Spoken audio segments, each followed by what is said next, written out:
It works. I have no idea if the intro actually played sound or not because it wasn't playing through OBS, so maybe it was playing through the stream. I don't actually know. So that's Looked that's like fun. it was. Okay, good. Awesome. Welcome everyone. Welcome to One Pixel. I am drinking coffee out of my Superman mug. I don't think anyone else is enjoying a beverage, but you guys should be because coffee's delicious. Anyway. Hello, everyone. Welcome to the final Doomsday episode of the Massive Damage podcast. Joining me today, thank you to Baz for that quick intro. By the way, joining me as always is Rakychu. What's up? What's good? How you doing? You still have yourself muted. I don't hear you. Goddamn you, Raky. Just a heads up, could you unmute yourself so I could actually hear you? Oh, shit. Yeah, was good. Hello. Was good. It's going well. Hey, production quality, yeah. I almost didn't fuck up the intro. Like, this wouldn't be Massive Damage without me fucking up the intro, so I had to do something wrong. I had to mess something up, of course, otherwise it wouldn't be our show. So, hey, how you doing? So I'm doing alright. Enjoying nice beverage. Yeah. Us. I just don't have a Superman mug, unfortunately, so I just have to drink straight out of the bottle. That's it's not good. So welcome everyone. Thank you for joining us. Like, obviously this is we promised we'd do another show. Like last month. Like I think we did one at like the start of January or something.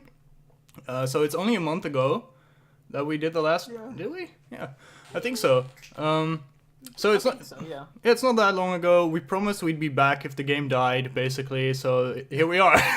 We've been promising this episode for like a year or something like that.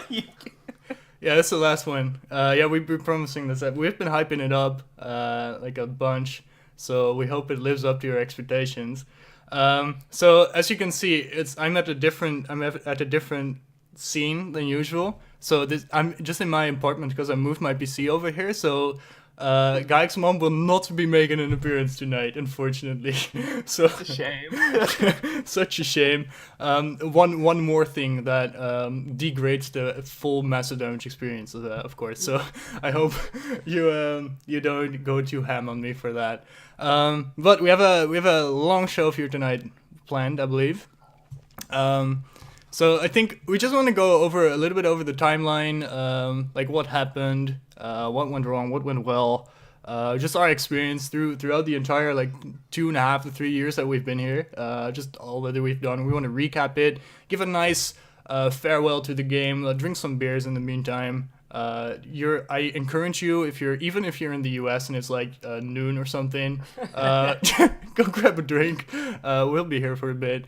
Is it going to be more than 3 hours? We'll never know. I don't think so, but it might be. Depends how long the rants go. Yeah, it depends on how long we rant. It depends on how long you guys rant in the end section, because there will be some time for viewers to give your opinions, give your fucking discussion points, so we can go over that as well. So let's start, right? Let's hit it off. We have like a bunch of list. We have an entire list of things to do. So the first thing, all right, guys, I gotta break the news to you. So Gigantic is gonna close its servers on the 31st of July, 2018. It's very unfortunate, but here we are. Living under a rock. Yeah, for those that have not actually paid attention. So let me start off like how we found out this news, because this was super meme. Like this is why we couldn't stop laughing for like fucking 15 minutes straight, because this was so insane. So basically we saw the patch notes come out first. So we saw, oh shit, January patch, right? So I called up Racky. I was like, hey, let's do a patch notes video, because this is gonna be hype. Like, the game's gonna come back from the dead or something. Like somehow we're gonna come back. So yeah, we gave Gigantic a 2018 kickoff. So me and Racky go sit in TS, start the recording. Like it would just go over the patch notes for a little bit. We see a new hero, like read their abilities, see T-Mat and shit. And then it's like in between the lines, they say something like, "This will be the final update," and Racky like completely read over it. And I'm like, I completely skipped it. I skipped to the paragraph after where it's like, all heroes are now free. And I was Yeah. like, oh my god, that's like such a major change. What the fuck? I was like, Racky, this is the last update. I was like, oh fuck. Yep. It was one of the most meme ways to actually get the news in my eyes. It was so sneaky. It was because I think you're supposed to like get the blog post, like the entire blog post first before that the patch notes, but we got it in the other way around. So it was super They fucking. tweeted it in that order as well. Yeah. The patch notes and then the blog post about the game closing. It should totally be the other way around. Yeah, it's like total Motiga fashion, right? Like it can't go right with advertisement and fucking public relations. So you can't. It's part of the experience. So yeah, I was like really thinking competitively as well. I was like, oh, these summer bloomers, like with the cleanse, that could be very interesting and shit. Just for it all to be thrown down the drain. Yeah, that was so. It was pretty meme. It was very funny. So yeah, what we're gonna do now is we're just gonna go over like when we discovered the game. So I think this is kind of a cycle because I discovered the game from after Dawngate died. I found Gigantic on the Dawngate subreddit. I was like, hey shit, well let's move to this new game and put DG in our names. I think Corgi had like DG in his name for like a bunch of times. For like a long while. He had like his fucking gamer tag or something that was DG Master Corgi. And like the fun part, the guy didn't even play Dawngate. He was like, he just he just looked on the outside. So it was very funny as well. So yeah, I found it there. I'm not sure where you got it, but I found it from one of the PAX events actually. One of the first ones they did. I kind of saw it get advertised, saw it get played. I was like, that looks interesting. I'm gonna sign up for it. Then forgot about the game completely until I got in. Yeah, that's beta chasing classic. So that's kind of how I played. I did play Dawngate. However, I wasn't as attached as most people with Dawngate. I played a few games of it, and then I was like, yeah, I preferred this over things like League and stuff. But I was also playing Team Fortress 2 at the time. I think I was still playing competitive at that point. I can't honestly remember. Yeah. So I kind of was like, well, I'll just play TF2 because that's what I play. So, yeah. It was pretty interesting because I found the game. I was like, as you said, I was signed up from like the start of like end of 2014 or something, like really early. And yeah, I also forgot about it, but then when like also E3 or like PAX, one of the PAX events hit at the end of Alpha, and they were giving out beta keys, and I was like, yeah, I'm just gonna sit here all night, log in on five different Twitch accounts and get like 6 keys or something. I technically broke NDA when I got into the beta, because it switched to beta. I was at Insomnia LAN in the UK. Mm-hmm. Thousands of people behind me playing computer games. I opened the email and was like, oh, you got into this game. And I actually was like, what game is this? And I like went in and I loaded it, realized what it was, and I was like, oh shit, I should probably hide this because this is NDA. Hell yeah. I think I loaded the forums and shit. I was like, oh shit. Yeah, you're gonna get burned. You're gonna get fucking the Motiga police. The secret I've been holding my whole gigantic career. Yeah, like they probably had something. They had some employees that were just aimed at getting, just picking up NDA breakers because they had anything but the people they need. So, basically that. But yeah, it was pretty fun.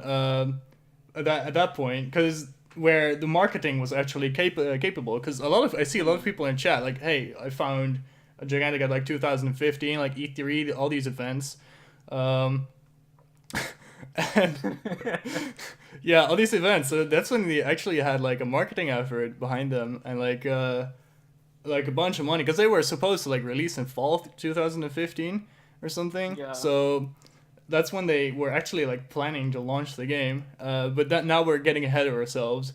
So let's get a little bit into 2015 of what we experienced. So obviously, I got in like the second to last alpha weekend, I believe, or the last one. I think I can't quite nail down whether I was in the very last week of alpha or the very first week of beta. The main reason why is because I never played that weekend I got the code or got in, because obviously I can't really just play the game with thousands of people behind me. Like, it's kind of a bit too much of an NDA break for me at the time. So Yeah. I kind of had to wait till the next week when the beta was definitely announced, but I wasn't sure whether it was before or after that playtest. Mm-hmm. Yeah, alright. But yeah, it was like the good old days where they had Canyon only. Those were like the first few months of the beta actually. No dank emotes. What? Am I doing something wrong, Goken? Oh well. Good old Canyon only. We played Canyon for fucking 3 months straight. Everyone's completely tired of it. It was super fun.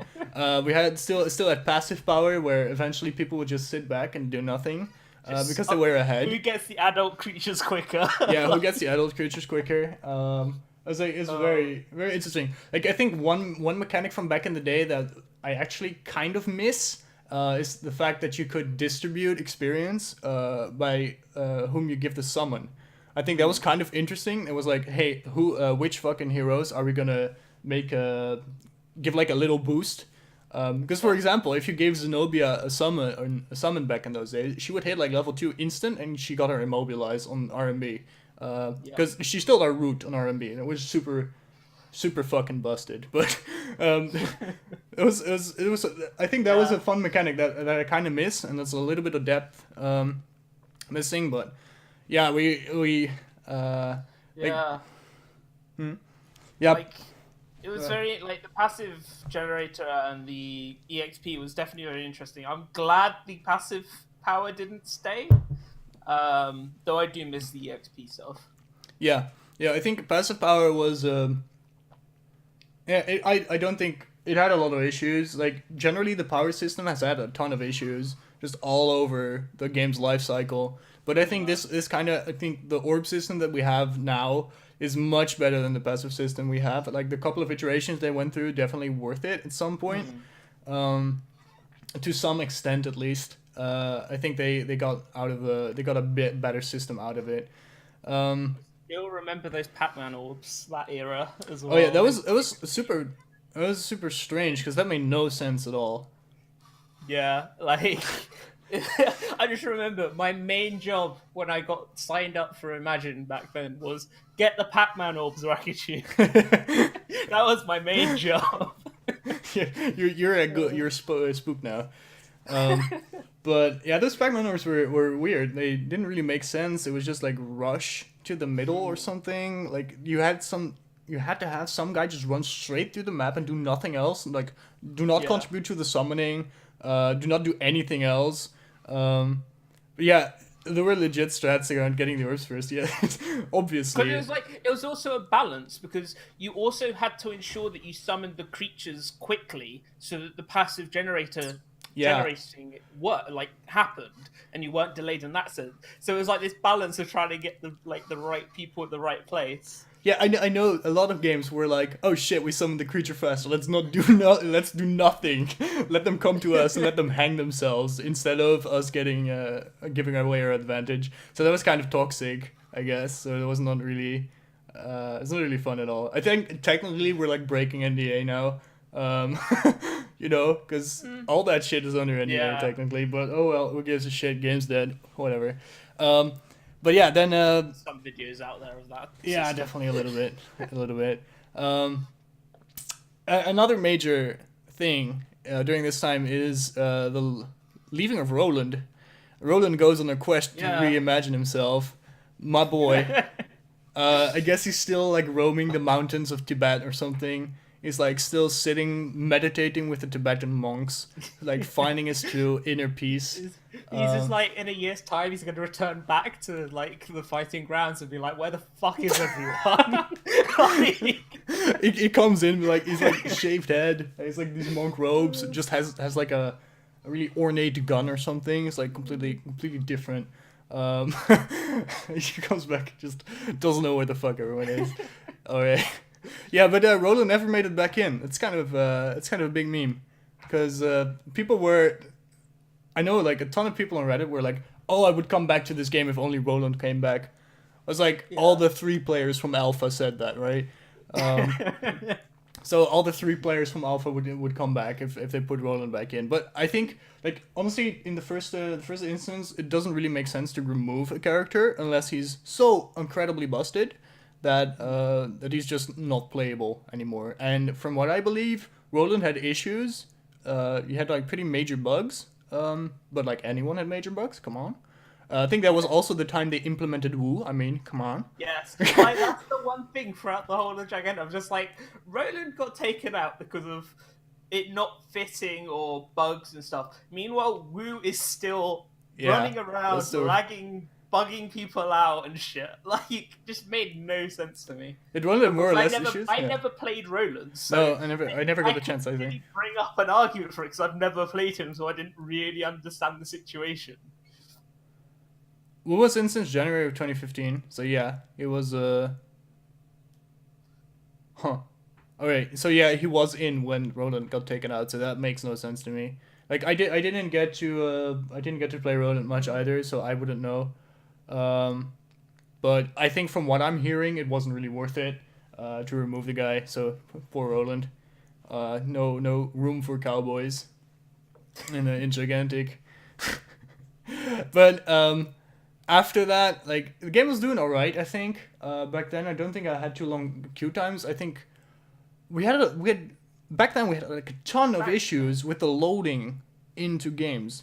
Because I think that was before they put in the RAM restriction. So people would crash out a shit ton. And like 3/4 of the game just wouldn't load. You would spend like 2 hours to play one game. I think it's almost the same as right now. It's basically how it is now, isn't it? So we've come full circle. Like, you wouldn't just wait for a game. Like, you would just keep fucking DCing over and over and over again. I think with the amount of players are pretty nice. Like, you would just sit with like 10 or 20 people in game box all the time. Or even more at some point. So that was pretty healthy. I think in terms of community health, that was like the best time. Because we also had the Guardian Arena back then. I think that was legit the only way to play during Christmas. Oh yeah, because the service went off. Right. Yeah. But that was pretty legit. I think in terms of community, we haven't been healthier than during that time. Because we had like a shit ton happening. Like, the forums were still decent and not the piece of shit that they are like last time. The forums were super fun. Alpha beta forums were great. But and then we got Guardian Arena in EU, like me and Feculator and Peach and the other guys. We got Guardian Arena EU running, super fun. We had like fucking 10 teams at like one game, like 1 week with like 8 or 10 teams. Yeah, and it went downhill. In terms of competitive, 2015 was the healthiest time for Europe. Yeah, like, it's really depressing to say, but that was when we actually had teams that could legit do stuff. Yeah, so I had a discussion with Goken about this in his during his 24-hour stream.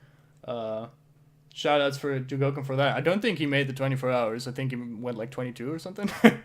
But I'm not sure about that. I came back when it was done. So, like, at that point... Wait, I fucking completely lost my train of thought. Jesus Christ. Guardian Arena... Yeah, alright. So, we were talking about when the competitive was the best in Gigantic. So they were saying like Alpha was the best in terms of competitive because they had like Synergy, Clash Point, and Warpath, like the legendary teams of old, basically. But I brought up like, hey, the Guardian Arena time, 2015 Guardian Arena was the most healthy in terms of just the amount of people, the amount of teams. So it was good in another way. I think in terms of quality, it was better and might have been better in Alpha. I wasn't there for much. I think Alpha quality-wise was better, but in terms of potential growth, I feel GA 2015 was probably better.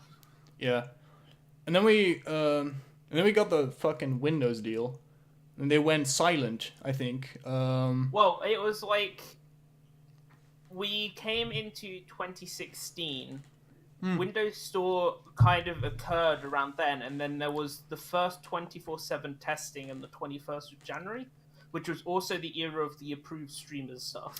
Yeah, but what we got before that is end of 2015. We got like the first round of layoffs, right? If I'm correct. Yes, the layoffs was starting around 2015. That was like the community layoffs. That was like That Rip was- 4, Rip Ali, I believe. Yeah. One of the community managers went away. I think a lot of people. Not there was like a small-ish It was- round of layoff. Yeah. It And was then- like a first wave, and then the second wave came around February. Yeah, like early 2016, February. I want to say, Yeah, maybe. because NDA dropped in February, very early February in Mm-hmm. 2016. But then servers closed about a month later. Yeah, they went core only. They went Yeah, dark. okay, the they went core, core yeah. only. And that's when the first big hit to the game came, in my opinion. Because that's when you shut down all your servers, basically for the public, and with a lot of hype behind them. Like they had all that hype built up over 2015, all those events, all those marketing efforts, just went Yeah. straight out of the window because of They're that. gone. Because people just couldn't play for like 3 months. And I think that like we got into core, or at least I got into core in December because I did Well, like pretty the much fucking anyone related, like To Guardian Europe-wise, Arena. at least, yeah, to Yeah. Guardian Arena got into core. I think that was like a pretty big wave, I believe, that game came into core like relatively, because back then not everyone could get in, and I think this was one of the biggest Yeah, waves they had seen I'm so far. pretty sure the core wave happened in December. Yeah. Pretty sure. Because if I remember right, late January was the first instance of the Rocks Rage. Yep. That's what I'm just gonna call it. Like, The rocks So- road rage. so Yeah, that's yeah. yeah, because after that, like nobody could play, only core. It was pretty fun. Like Rox was grinding, everywhere, like all night for stuff. But then we got like the first like signs of the Windows deal, right? We got like the Yeah, I think the when I'm was pretty that? sure we were doing Windows Store at that point. I'm pretty sure. Yeah, I I'm think- pretty sure the 24/7 testing was Windows Store. Yeah, 24/7. Yeah, like they came in with the Windows Store and 24/7 testing, and then we had like a couple of those stream events. I remember like streaming a shit ton on the Go Gigantic channel and not getting absolutely fucking nothing out of it. That was like that was pretty interesting because we were like was it Sofich? It wasn't even Sofich back then. Jeez, it's so long ago. Evan and It was it again? I'm not even sure. I'm sure one of the NA people will mention it. Yeah, because was it Evan? Yeah, they were like getting people to stream on the Go Gigantic channels. Like, yeah, fuck yeah, exposure. But I guess I didn't really get anything out of it myself, so I'm not sure if it was actually worth it in the end. But I think the approved streamers time was kind of okay. They had like a bunch of they still had the NDA, of course, so they had the streamers that they would highlight to like show the game to other people, and I think that was okay. I think Yeah. I think a lot of people were just watching the game. That was like, it was kind of fun though. It was fun. Yeah, it was alright. Alright. It was an alright system. Obviously the NDA did get dropped fairly quickly afterwards, Yeah, but it was the same people basically all the time. If I Mm-hmm. remember right, like I remember because I basically like before this I went through all the basically most of the news posts on Go Gigantic. And I do recall around that time it was pretty much the same streamers. I think it was like Fabco was on that list. Yeah. I think FBTW, I think his name was. I can't remember. I think he I think was around then. Nortu every once in a while. I believe Hmm. was Nort on there, or was Nort just fucking? I don't even know. I know Sugar is some. Oh yeah. I was actually That's a shock. I was on pretty consistently for like 3 or 4 weeks, in a while. But after that, I just dropped it because it wasn't worth the effort. Yeah, because you had like it was like a fucking awful fucking time to do it as well for you. Yeah, I had to wake up like kind of early in the weekends, and so I think half the time would just be hungover as fuck, and then sit in queue for like 10 minutes straight. So, oh god, It wasn't fun at all, and I wasn't used to like doing 3 hour streams because when you start out, 3 hour streams is a long ass time. Oh yeah. So I wasn't used to that, so it was like super tiring. I was hungover half the time, so it wasn't a fun time. So yeah, then they dropped the NDA after a very long time of not having Europe servers. I can't remember when Euro servers exactly was, because there is no post on European servers. They just happened. So I don't quite remember when we got our own. Because there was also, I'm pretty sure in 2016, there was a merge. Mhm. Like, there was like an EU-NA merge at one point, but I can't remember when that was, or whether I'm just thinking of core. So... It was an interesting time. Yeah, because they merged the fucking EU servers like a couple of times, right? They merged it like 2 times, like genuinely, and then they had like the meme of like a couple months ago where they accidentally merged the servers and were asking, "Hey, can we keep this?" It was kind of weird, but Yeah, so I don't know what really happened during that one, but I guess we'll talk to that when that actually happened later on. yeah, it was so weird. Yeah, we'll get to that, I guess. Then Jade 2000 or the NDA drop, everyone was waiting for this, right? Pretty much. Everyone was waiting for the NDA drop. So I think it came. I personally think it came way too late. Yeah, I feel like 2015 during GA would have been alright, but... Yeah, I think they might have just needed to drop it with, because this was goddamn, this was like such a big issue at the time. We were like, oh Jesus, why are they waiting so long with the NDA drop? Because at that point, this also added to all the lost momentum they had after that 2015 push, because they still kept on the NDA, and just people couldn't watch the game, people couldn't see it. It's like Twitch was not really that big. Like Twitch was like starting to get like huge at that time. That was the era where Twitch was slowly growing and getting like growing in popularity, and people were streaming and yeah. shit. So it would have been like super important to keep that up, but they didn't. So it's kind of sad. But NDA dropped, all was good for a little bit. And then they had like the fucking huge ass layoff. They fired pretty much everyone. That was like, and then we slowly go towards when Modiga basically had no staff. So anyone who read the PC Gamer article about them legit, where people were just coming into work, not being paid and stuff, that was around that time. Yeah. And then May, we had the Perfect World deal come and arrive.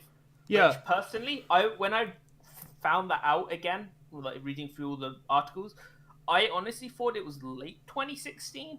Yeah. This was earlier. This was longer ago than we expected. But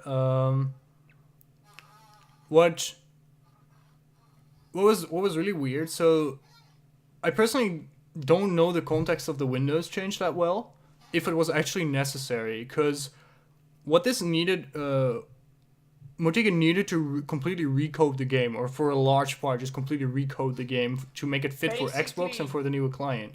But I'm not sure about the need, like how needed it was to actually keep on going. Yeah, basically. like that's the huge mystery about Gigantic and stuff. Like the Windows 10 deal or Microsoft deal, which is basically the whole. I'm pretty sure the idea behind the deal was Gigantic will get released with Windows 10, etc. Mm-hmm. However, that didn't really work because you basically had to edit the code and change it for the Windows 10 system, which basically is completely different to how it works on like Windows 7 and stuff. So it fucked them over, and they I think they overestimate, like they were like, yeah, we can get this done for this easily, and then they just were like, oh shit, we can't. Yeah. Which then kind of fucked them over. Yeah, because that delayed the game so long. And I think we've been talking to this, I've been pretty much saying this everywhere I go right now. I think, were they able to release the game at the end of 2015, before all the Overwatch hype came, like before all of that was, I think this game would have had like modest success for at least a year. Because there are obvious signs. Like we'll get to this in detail later, but there are obvious signs to that Motiga's management and like project management was severely lackluster. Some of their management decisions were kind of weird, like from the outside at least. Of course, we're speculating a little bit here, so take everything with a grain of salt. But like from the outside, it seems they made some weird decisions. But we'll get to that later on in the show. Then we got like GA 2016 again. That kind of like, I'm not exactly sure where GA laid in 2016. I'm pretty sure there was some sort of GA early 2016 with the 24/7 stuff, but I can't exactly remember it because I don't remember anything like highlight worthy of that era. Yeah. Because I remember in terms of like Imagine's point of view, I think between 2015 and 16 we lost lag, and we basically spent the era of 2016, early 2016, trying to recruit a replacement. Yeah, I think that was the time where people were trying to hard push competitive while it didn't really work. I think the Windows client wasn't really all that. There was just so many issues that made competitive really awkward. Obviously, we also didn't have like custom games at that point, and because the servers were 24/7, it's kind of like, well, how do we queue up to get each other and stuff like that? Yeah, which always became an issue. So you would sit in queue for 15 minutes just to get like the matchup you wanted, which was really awkward for comp and does not really bode well for people's competitive mentality, basically. It made like the barrier of entry like super high for new teams. Hard pushing competitive when it didn't really work. What do you mean with that, Speculator? Might be more specific. But yeah, well, sure. Like, in terms of Speculator's like wanting to narrow, is like you're trying to push competitive when you're like having the in-game client doesn't support it at all. Yeah, and it just doesn't, like, you can't run a competition or like a tournament where you have to wait 15 minutes minimum to match up. Well, to have a chance to match up against a crit team. Take note, you have 15 minutes where you've got to then wait another 15 minutes to set off the next match. Like if you've got like 4 games you need to run at time, that's basically in like 40 minutes there, which you're basically waiting. Yeah, exactly. And by hard pushing, I do not mean the studio, because Motiga never really pushed competitive at all. They weren't really on top of it. They had the stance of the community should run it and we will just support it from the side, which is a fair stance, I honestly feel. Yeah, Ed is right about this. Like, Gigantic was never ready, never had the tools necessary to really make a competitive scene thrive. So it was pure community push. It was pure community push in this sense. So, which there's nothing wrong with that. And I think at this point Motiga was too far gone to get anything done already. I think around that time we also got into the loop of they were kept telling us, "Oh, we'll follow you. The community does it all," and then we were like just constantly going back at them, going, "Well, we need custom games. We can't do anything." Yeah. And it just ended up just being this loop that never went anywhere. Yeah. So competitive definitely is a side effect of having success. No, let me rephrase it like this. I think having a healthy esports scene is a side effect of having a successful game.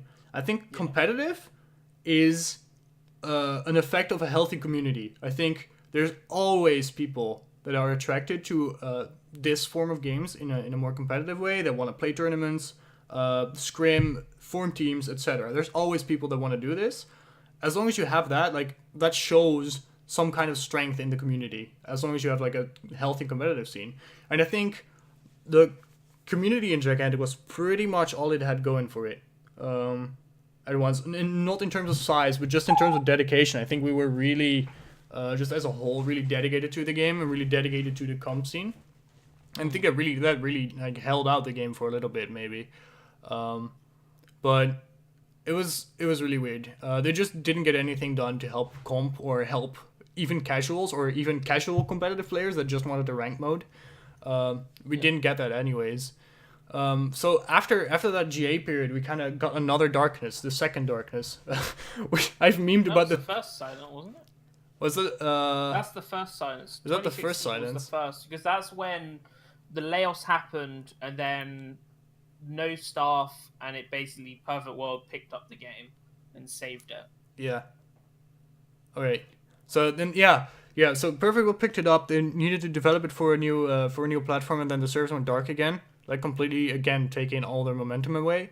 It's like, I'm not sure why they closed down the servers, because I don't think servers are that expensive to maintain, in general. Like, I think closing down the servers was really weird decisions. Like, overall, you could just save on, like, hey, we're not gonna put out patches in the same cadence over the coming times.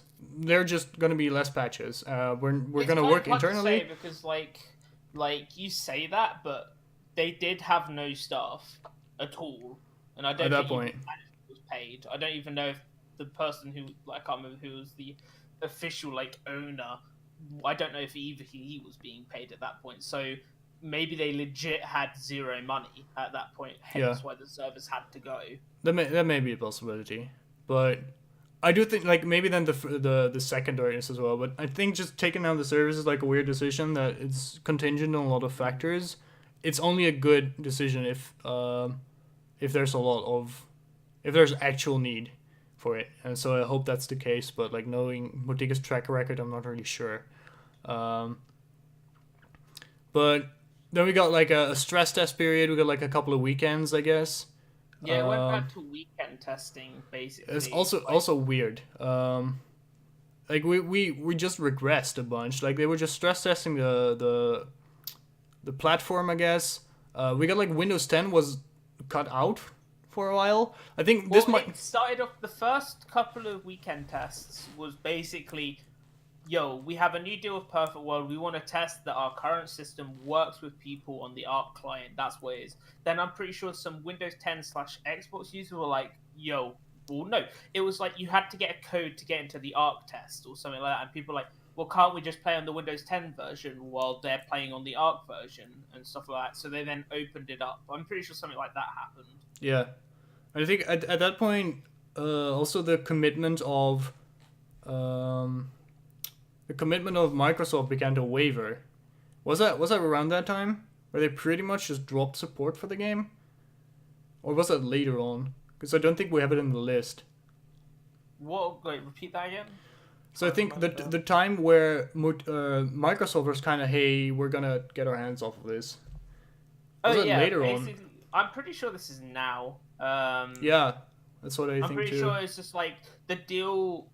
Motiga didn't keep up on their end, so Microsoft was like, well, because I'm pretty sure Microsoft also had another thing where they were like, we want exclusive things, and then it was just like they were like, yeah, fuck this, you didn't keep your end. We're not happy. We don't think this game is going to succeed. Yeah. Bye. Basically. I think it's something like that. Yeah. Hence why the Perfect World deal was allowed in May. Mm-hmm. Yep. And then we got like back to we got back to actual closed beta again. We got weekend testing. Yeah. On the Arc server. It's also worth noting, like, there was a June update where the passive power gen was removed. That was around then. It was also the patch that removed all the talents, so we went to the current talent system. Oh yeah, I think talents. This is another hot button issue among the veterans, right? I think personally, a lot of people believe that this isn't really it wasn't really the way to go. They were just dumbing down the game. Talent removal was not really necessary. I think that's a lot of the sentiment that was in the community at that time. I will admit, like, when it happened, I was like, okay, fine, it's simpler. Once I started to, like, because, yeah, I played competitive, but I never really, like, I was taking it serious, etc., but I never really fully learnt the system properly, because I was just like, well, I'm in the best team. I don't need to really force myself. Yeah. But now I look back, I would have really loved the customization of more talents. Mm-hmm. Yeah, and I think an issue is that Motiga refused maybe that's something we'll get into later, but they refuse to use this kind of seasonal system like the other MOBAs are using, where they do like the big updates at the end of like a year or like at a set point in a year. They like overhaul major systems in the game, take the time to balance it out, but they wanted to do that like over and over and over again, like during the beta phase. I think this also a discussion I had with Gokun was like alpha is when you pretty much form your game, beta is when you polish mechanics, polish the game, and we didn't really get the polish by this time still, so the game still ran like shit back in this time. So we had the RAM limitation. A lot of people were angry about this. The Windows 10 exclusivity at this point was gone, but it just hurt the game so much. And like also... No, go for it. You go for it. Yeah, but the talent change was kind of a start where they were actually like really starting to dumb the game down in my eyes personally. This is when I don't have the alpha context a lot, so this is when they in my eyes really started to just dumb the game down, make it simpler, make it more approachable, which is on one end is all right if they wanted to reach a wider audience, but I don't think they solved the core issues with the game at all Pretty much. by just making it work. And I think we get sirens? We got sirens in that time? I put a question mark on sirens because I'm pretty sure it's around this time. I can't remember if it came out with Paco in 2017 or whether Sirens came out before, because I have a feeling that Sirens was being played at this point because there was some... I remember there being some testing for Sirens and stuff in the actual closed beta. Yeah. So what was the main issue in the game? We'll get that. We'll get that later on. I think there's a big issue. I've made a kind of a tiered system of symptoms, issues, and actual core problems. And I think the general public, the general only looks at the issue, the symptoms. So they see the bad matchmaking. We'll get to this later, but they only address like the very surface level issues and don't consider like any further steps in that. But yeah, I think then we went back into open beta again with Arc, and well, Arc is a really weird one. I'm pretty sure open beta came with Arc, but then Arc got removed again and then got brought back. I think there's an issue somewhere between open beta in December and I think the Paco update in January 2017, where Arc vanished because of an issue or something. Yeah. That's also really weird. Because this is one of the reasons why I feel the Perfect World deal being in May 2016 was a shock, because I'm pretty sure early 2017 we were playing on the Windows Store, not Arc at that point, which is why I was like, well, it's the Perfect World deal's got to be closer to mid 2017, surely. Yeah, like that was weird, but. Like, I think at this point, maybe that was in the contract where Microsoft just had to have a certain period of exclusivity. Maybe that's like a deal, because they had to have considered Microsoft in their deal with Perfect World.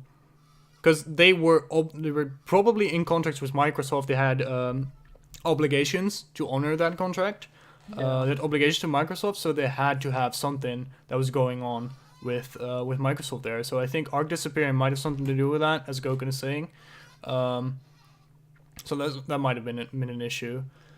And I think at this point we just get a series of very, very disappointing patches. Yeah, it was like really, like... This is like 2017 are just the patches of disappointment. It's just death throws, basically. It's just like last fucking coughs before Gigantic actually dies, because these were patches. They had a hero.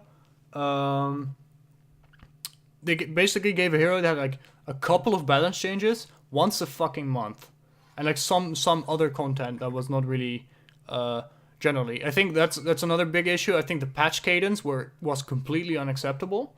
I think once a month is for like a game in beta or just released, absolutely unacceptable. Like whatever the reason, you can't do that. You can't get away with that. And if you do I'm the pretty month sure patches, one of the reasons they probably were using to extend it was, oh, but Microsoft have to certify. yeah, they have to certify. They have to certify the things. But either you find a way around that, or you make the patches actually worthwhile. As like one of the things I'm pretty sure I said in 2017 was, fuck the Windows Store. Like, yeah, they're gonna get the patch later. Yep. Fucking deal with it. Consoles generally get delayed patches. Yeah. That's not like an unknown concept. Like, I think the thing is, they didn't even make the crossplay between Arc and Windows 10 happen. That they kind of promised, but were cautious about. yeah. I think they were like, oh yeah, we're gonna make it happen that they share servers, but we can't guarantee people can party up together. I was like, sure, fine. As long as they can guarantee the servers, the player base are mixed, but they didn't get that done either. So that like cuts the player base. I made a fucking alright. I'm gonna go on a little rant here. I made a video called Arc and Splitting the Player Base. It's from I'm gonna look in my Rek is gonna adjust his seat. His camera goes out of focus. I'm gonna look in my video list. Look this up. Exactly when this was. Another bottle. Yeah, I'm gonna meme about some videos I made right now. I'm gonna take the time. Also made a video about Gigantic in 2016. I made some fucking predictions that were in my eyes completely reasonable, but Mortiga managed to blow them out of the water. So I was like conservative with my guesses. So let's see. Where the fuck is it? Arc and Splitting the Player. Where the fuck? Alright, I can't find it. But basically, I got a lot of shit for that video. Open beta and Splitting the Player Base. There it is.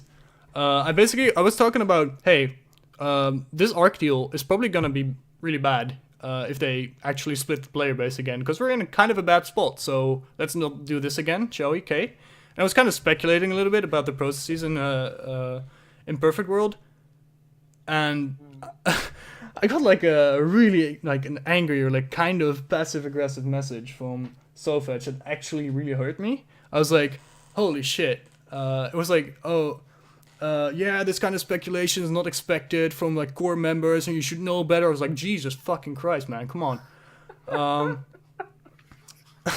It was, but I was right. I was right in the end, so I'm not sure. It's kind of a big meme in my eyes. So, wait, let's pick this up again. So yeah, we got the really disappointing patches. We got in the Zondora patch, we got the leaderboards. Didn't change shit. Leaderboards were super busted. Leaderboards just caused more issues than they actually solved. Like, it was like releasing the leaderboards basically gave us a capability of monitoring our MMR and being able to see how retarded the MMR system was. Basically, that's all the leaderboards did. Yeah.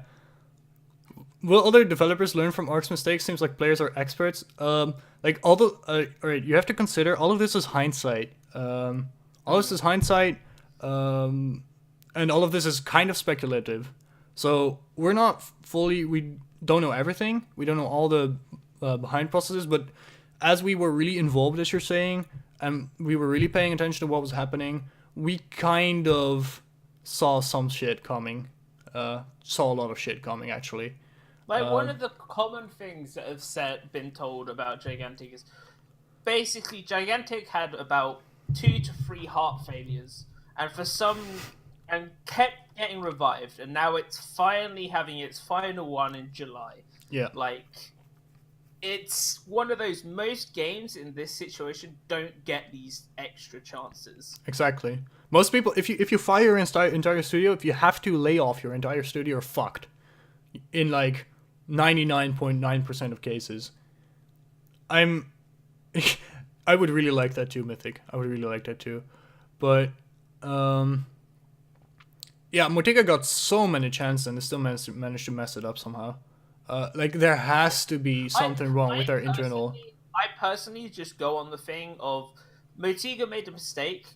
They took a get out of jail free card. That get out of free jail card led them down a road that got them back in jail. And they just kept taking these cards, getting them out of jail. and they just eventually stacked up, and it fucked them over every time they took one, and they should Yeah. have just stayed in jail. And then Microsoft came into their jail zone, like, fuck them. Yeah, that's what happened in jail, right? You get raped.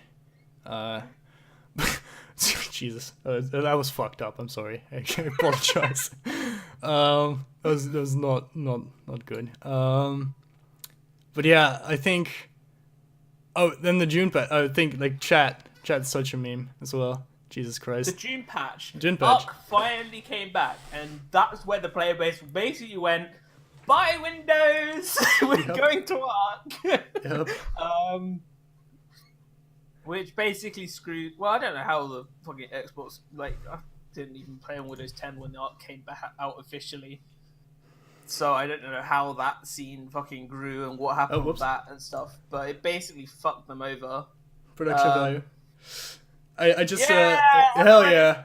Discord server. Hell yeah. No, Generic sent me a link of the let's watch this actually. Generic sent me a link of probably a game that Motiga made, so let's watch this. Oh, it's like 16 minutes. Oh Jesus, never mind. Oh, this was a Motiga logo. This was a Motiga logo. So oh Jesus. Let's watch a small clip and then we'll oh they all the grown-ups. Oh god, this is like a hype trailer. Vanish. Oh boy, what the fuck is this? Zombies? Robots? Hello?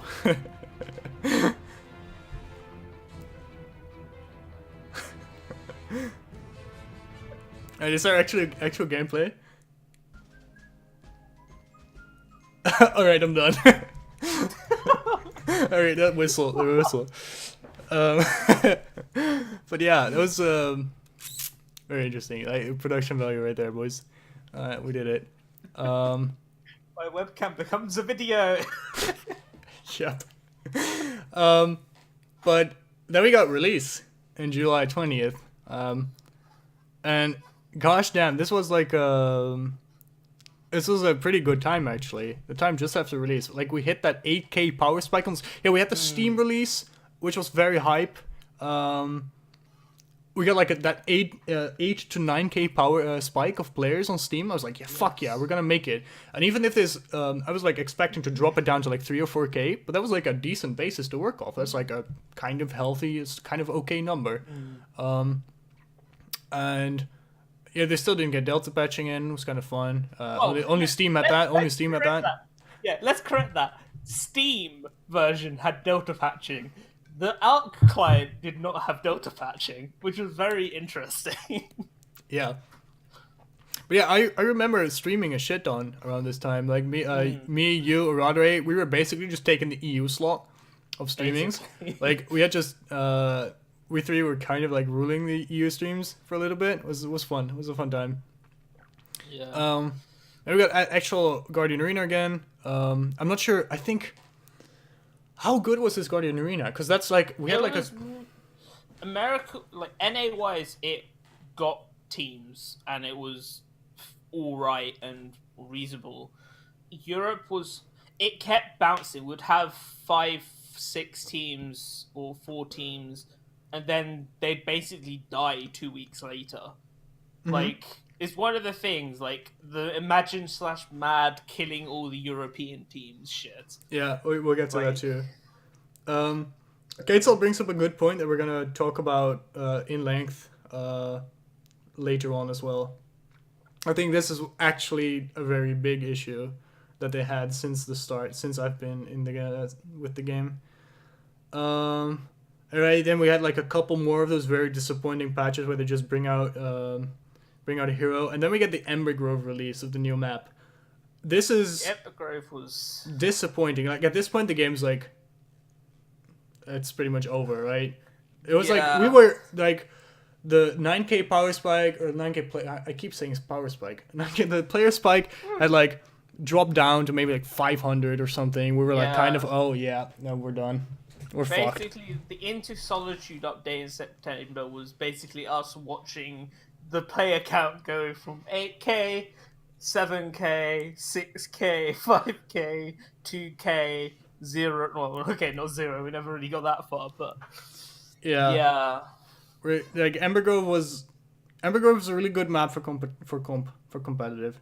Oh, It's like, it's a gorgeous map for competitive. It was a good map at the wrong time. Yeah. Like Ember Grove, when I look at that, is a competitive map. It is not a pub map. Yep. You need some sort of like counter rotation, reactions and stuff like that. You're not gonna generally get that in a pub play unless you're 4-5 stacking. Yep.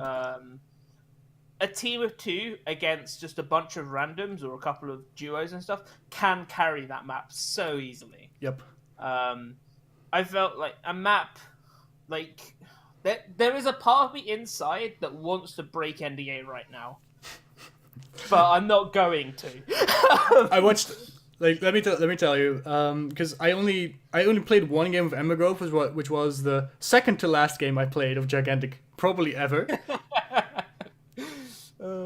Dumpster for both casual and competitive? Sure. It was come before it? Alright. I don't even know. But let me tell you. During the core only time in 2016 sometime, I didn't play the game. There was core and I watched Apex versus another team, which was the predecessor of Vanguards and from who the fuck else? All those teams are same shit. Yeah. They carry the spirit of art. But I was basically just watching Apex pound fucking art for 3 months straight on the Ember Grove. What was Ember Grove back then? And that was my favorite time in Gigantic, where I would just watch 5 to 10 Gigantic games a day and do analysis over them. I still have them in hidden playlists. I still have those videos, and I did a core Gigantic casting. It was so fun. I remember that. I didn't play a single game during that time, but I would just watch. The game, the glory days. But yeah, Ember Grove. I think Ember Grove had potential. I think people are saying that it was shit, but I think that's pretty much relating to the core version before release, which I can't really say anything about because I wasn't really playing core at that point. And yeah, then we got fucking Ezreal, kind of disappointing hero as well. We got the Infernal Hunt. It was Ramsey's Ruby race. You put a lull behind it. The November patch was the most jokiest patch I've seen from Gigantic. It basically relied on a creature to carry the whole fucking patch. Mm-hmm. And then they decided to host an event in which you need a competitive team. You have to have 5 people practically basically consistent to have any fucking chance of winning that competition. And you had to play 45 games. To 45 get games the max reward. with there only being about 7 teams in total. It was oh my god. It was basically free rubies. If you were to get some people and just play it one night, I'm honestly completely fucking surprised that legit no team, no group of 10 people just went, fuck it, let's just end these games rapidly, quickly. Because let's be honest, if you put that event in a popular, a game with a player base, you are going to have 10 people who literally just play each other over and over again just to steal the fucking first place. Reminder, first place of that Ramsey Ruby race plays the Motigan dev team. Take note, that match never happened because Motiga died. But we'll look past that for now. The fact that there's definitely people that played 45 games. I think Mad I'm pretty definitely. Sure there was a couple of NA teams. That managed. No, but also in general. We definitely played over 45 organized matches easily. Easily. I had a spreadsheet with over 70 or something like that. I think even I played 45 games and I didn't play much. So, oh well. But yeah, at this point, Beck, you've probably played over 45 organized games. I think so too. But yeah, at this point, nobody just gave a fuck anymore. I think the Ruby prices should have been there earlier. They should have been there because we had a bunch of functional Guardian Arena events that were okay, and were doable. At this point, we had custom matches. So we had Guardian Arenas, we had tournaments that were okay, and Motiga refused to give out rubies for those to incentivize something. Even just 500 rubies or like 500 to one, let's say 500 rubies for just the winners is enough of an incentive to have a tournament. Yeah. So it was like, in terms of like the competitive and stuff, like the prizes were all like really random. Like another thing, like this Ramsey Ruby race was also the last fucking straw where I legit gave up with Motiga caring about Europe. The number one thing I got pissed off about with all the competitions and shit was it was always NA biased. Every fucking time. It would either be, you have to be NA to get this prize, like with the Xboxes and anything product-wise. It had to be that. Despite the fact that I'm pretty sure there was a t-shirt competition that Perfect World Europe could not send to a European person, so it had to be NA. Yeah. That just blew my fucking mind. It's like, you have a Perfect World Europe office, yet you can't give us a prize. Like, what? It's so weird. I'm pretty sure I did like a tweet or like some fucking rant on this podcast where I was just like, fucking hell, respect Europe. Like, we are here. There is people playing Europe. Oh, Jesus. It's just America. It's just the USA. Damn. Oh, well. Now, then we hit the final patch, then we're through our timeline. Oh my god, Scoogy, please don't tell me that was true. Oh my god, if Canada was also the same. Jesus. Oh. So, final patch. I didn't even read patch notes at this point because it just didn't give a fuck anymore. It was like, I laughed my ass off with you when we're like reading the patch notes. I closed the tab, laughed my ass off for a couple hours, and felt a little bit sad after. But I was like, it's too far gone at this point. But yeah, service. So we were talking about this pre-stream. Service closed 31st of January. 6 months is a long time. Yep. 6 months is a long ass time to keep the servers open, because usually it was like it's like 3 months or something. I think it's like 3 to 4 months normally. Yeah, I can't remember exactly. Yeah, we got sniped from range. Oh no, from like pretty much point blank range. I'm sorry, not from safe range. So. Alright, so to recap this, we'll go over a little tree diagram with symptoms, issues, and core problems. Oh, another thing with this final patch that just came out.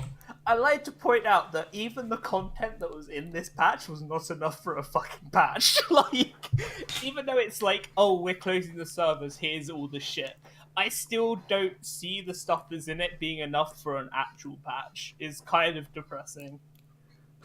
It kind of shows how little they had or something. Yeah, like, definitely. But they had like 5 people or like 7 people remaining at this point. I was like, I can't blame them. It's like fucking done already. But yeah, the NAU divide is the golden times of core. So basically, for the people that weren't in core, this was one of our European community members at this point made a post that it's pretty much resembles the elitist discussion on Reddit a while back, but just for NA people. It was like, yeah, fuck those NA guys. They're like super elitist. They're like they're assholes. It turned into a pretty big fiesta, so to say. But that was like once every 2 or 3 months we would just have like a very big community fiesta. in the core servers. It was just like right on the clock. It was great to watch though. Like you could almost just like mark them on your calendar and say it's about time we have another fiesta again. It's about time. So get the beers in. It's like like how do you call it? Like fucking, I know someone in discussion of fucking cryptocurrencies basically says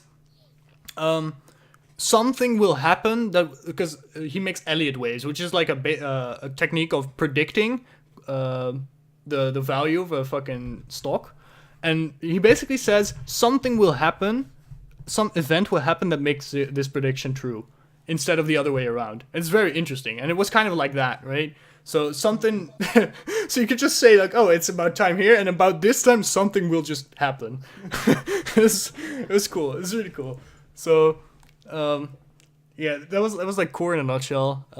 We had like community dramas. We had fucking a lot of rage on the developers. A lot of developers kind of passive aggressively like dismissing a lot of shit. And I think let's consider this because this is like from behind the curtains, right? A lot of people didn't see this, but what core basically was at one point, because a lot of people were like, "Ah, fuck those core guys, fucking elitists. They're ruining the game with their dumb suggestions."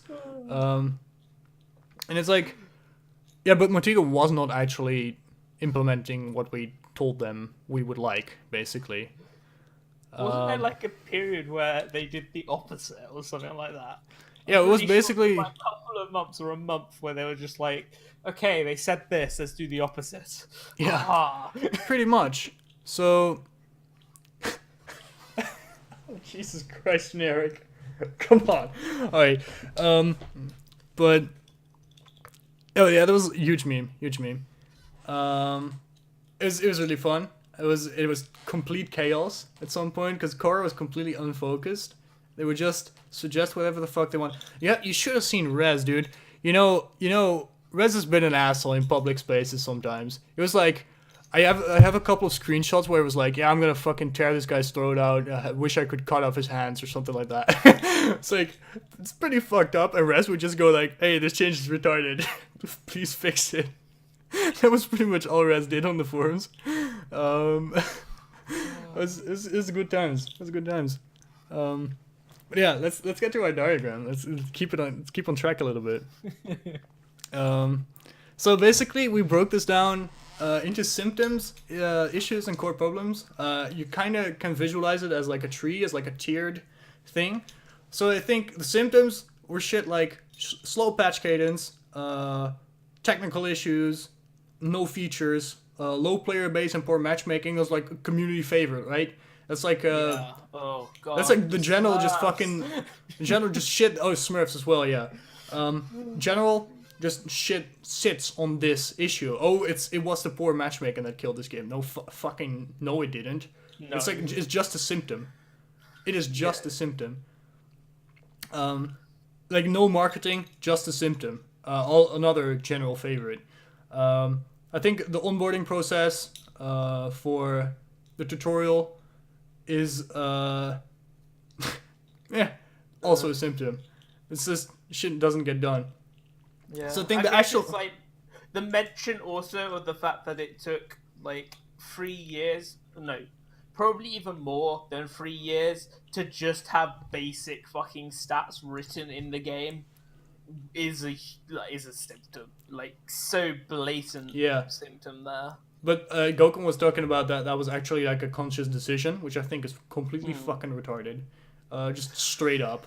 Like I'm not even I don't even have anything to justify that decision. Just completely dumb. Should have been there. So I think the actual issues, staffing the right people, staffing enough people. I think this is one of the biggest issues that has troubled the game. So like from the start, they had like a shit ton of artists compared to their actual technical folk.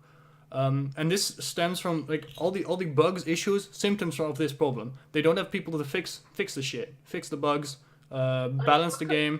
Woo, Woo technically never got properly fixed ever. Nope. Which he got okay by the end, I guess. I think. Okay, he got okay. He got no but let's be honest. There probably still is some bugs with Woo, like glitching people out and shit. But it took so long for them to react to things. Like, I'll give another one. Charnock's Make It Rain Fire got nerfed, or got changed so that it only charged to 2 times. A bug got revealed where if you took faster charging, that basically became 3 times again. With the 3 times bigger ball of fire stuff. Yeah. It took them till this January patch to fix it. Take note. That was probably announced, made public about a year before it got fixed. Yep. Yeah, not even the original version, because like this fucking This bugged version was less strong than the original one, Oh, but yeah, it was it's less still strong. But that was just because 3 times was less damage at the time. like. And I honestly think you could make that build work had you like tweaked a bit of like made it balanced, because it had it had like a really strong window where you could do something with Charnock, right? Because you kind of build on this cooldown of Q. It was a really weird build. Yeah, it was I'm super pretty gimmicky. sure me and Rox would like pretty much the argues of this build is fine. You can counterplay it. Yeah. Charnock is basically throwing out his fucking escape to use it. If you can't aim and hit the giant, massive fireballs, you miss one of them, you're not killing anyone. Yeah, you're not making it worth it. You're not making it worth it. So you get punished for that. Obviously, if your team follows, that's another whole different thing. That's a team fight at the end of the day. Yeah. However, a lot of, it's another thing. Charnock used to have a daze on his 3 times, and it was one of the things that made the 3 times path actually kind of viable. They decided to remove it completely rather than nerf it. I'll put my hand up. I think a 2-second fucking daze is retarded on that ability, because you could basically stun lock people with it. Mm-hmm. What about if you change that to a 0.2/0.5 daze just to knock someone out of an ability? Yeah. I think that's fine. Yeah, that would be good. Hey, but yeah, they didn't even try it either. They just removed it, which really pissed me off. It's like weird balancing decisions, but again, like not enough people to fix shit. A shit ton of artists, too much money spent on art and artists. Like, the game looks fucking gorgeous. Animations are amazing. They are super immersive. They just make you feel like the character. Like the little hops Voden or HK does before their sprint animation. Like shit like that. Their animations are so good. So the money spent on art, actually, it shows. But it's still disproportionate to like the technical abilities of the game. So if you have like 3 pillars of game development that I would like formulate right now without thinking about them, you would have like art, actual gameplay, and like technical abilities. So you had like 3 pillars. I'm just thinking of shit right now. So the gameplay was good. The flow was alright. Like the mode needed some work. Art was completely disproportionate to the technical prowess, and you need all 3 of them. Yeah. So it's like I can't remember who, but I'm pretty sure someone in our chat legit said you don't need amazing art to make a solid game. Yeah, exactly. The fact that it never they were like, oh, let's style this, let's do this and build all that, while things were not being fixed. It kind of just showed that's a poor decision. Yeah. Like, sure, you need your artist to do something, but don't texture a fucking turd. Like, if it's a piece of shit, you're not gonna make that look pretty. No, you flush it down the fucking toilet. Right. Yeah, clear. So, yeah, the second core issue, we touched on it before, the Windows 10 delay. I think that was just having to recode the game, just delayed their schedule to a point where pretty much the game was fucked. I think the one thing that very cute, I'm very thinking is, what if Modiga got a dev or a publish for someone who, even if it was Microsoft still, where they didn't have to make it for the Windows 10 store? What would we look like right now? Because they wouldn't have to remake their code. We'd have still had a text chat. Yeah. There's so many things that stay. Here comes my theory of the game would have had modest success because they would have been able to build. I do agree with this is the single isolated event that fucked the game the most. I think that's true. I don't think it's the only reason why. No, it's not the only reason. No, but it's the single most. If you're most asked, severe event. You have to pinpoint a time or something that caused this game to die. Everyone is going to go Microsoft deal Windows 10 every fucking time. Yep. Which is a fair point. It was a major fuck up, but again, we don't have the full information. This is all speculation. Yep. Who knows? maybe that deal was the only deal, and the game would have died right then in December 2015. Mm-hmm. Who Exactly. knows? Exactly. So we don't know. If that was the only option, sure. Even then, even if it's not optimal, then they had to make it. Same with the Arc. There's probably some things that were in the contract that allowed Arc to like get over like by the staff, by like the contracts of the staff or something like that. And like the IP and shit was probably transferred to our to Perfect World as well. Probably clauses about that. So I don't know. I think what would make the most sense to me is that it pretty much made Motiga a subsidiary of Perfect World, like directly. So Perfect World actually owned like everything, but I'm not sure. I think like splitting the player base with Arc also a very big fucking issue. Further, so the way I think it would have been a very high priority to make that make the servers compatible so people can play together. So the player base would not have been cut. Because if we had the player base of Xbox and of the Windows 10 client, I think we would have this process would taken a lot longer. I think that would have been a better window for Perfect World to maybe make a decision of Exactly. trying to keep the game going. I think that was then Perfect World would have had a chance to save it. I think they didn't really do that right now. Honestly, I don't like. Honestly, look like with the servers closing and shit. I think Perfect World made the right decision of closing. Oh it again. yeah, it's a single best decision they've made. Probably, I think. Like just we from meme and joke about it. Like this game should have fucking died in 2016-17. Yeah. So generally, this ties into the core problems. The single core problem that I've identified. It's just fucking incompetent management. It's really just like I think the top of Motiga just didn't know what the fuck they were doing, or they made the wrong decisions. And again, this is strongly worded. This is in hindsight. This is speculative from people from the outside. But hey, we're here. Who the fuck's gonna do anything about it, right? And I think the core issue is actually top management making wrong decisions on every single point where they could. I think they messed it up so bad. I think so. Just general project management goes like, hey, we have a timeline here, and we have several project stages where we evaluate our investment, evaluate our project, and I think. I'm actually doing a little bit of research into this, like as a fucking business student. This is super interesting to me. I'm actually doing a little research into this because as game designers, you have like a bunch of creative people that are good at making games and want to make a bunch of games, but they don't want to run a business. They don't want to fucking be busy with actually doing shit with that is not concerned with actually making the game. So if you have people that are general game designers as business people, shit's gonna go wrong. And I think in general project management, you make a couple of decisions. You put gates where you say, hey, this investment's still good, we can go ahead, or hey, this is not going well, let's stop.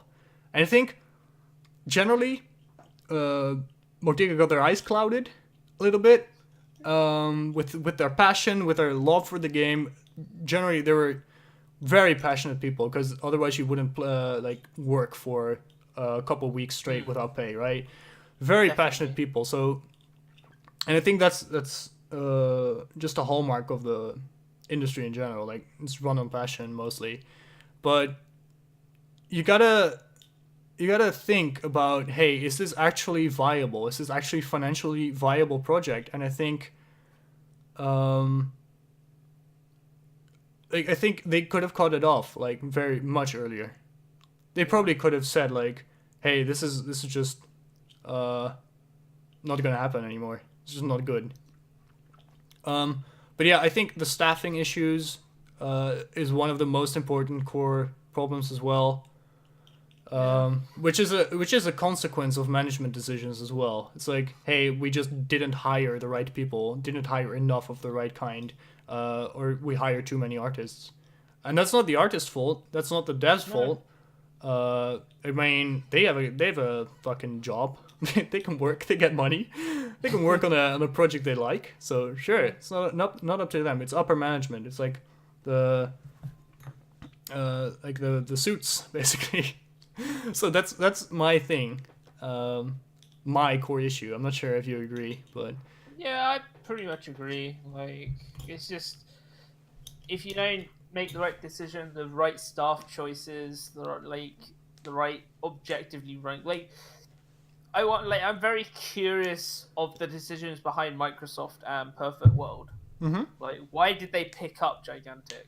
Yeah, That's the one of the few things like I'd really love to know from behind the scenes. I think Microsoft makes sense Yeah, because it was a very promising project. Had a lot of hype behind it, but yeah, I think they just exercised their power. Like, hey, shit, we give you a shit ton of money. Go make the game for our platform too.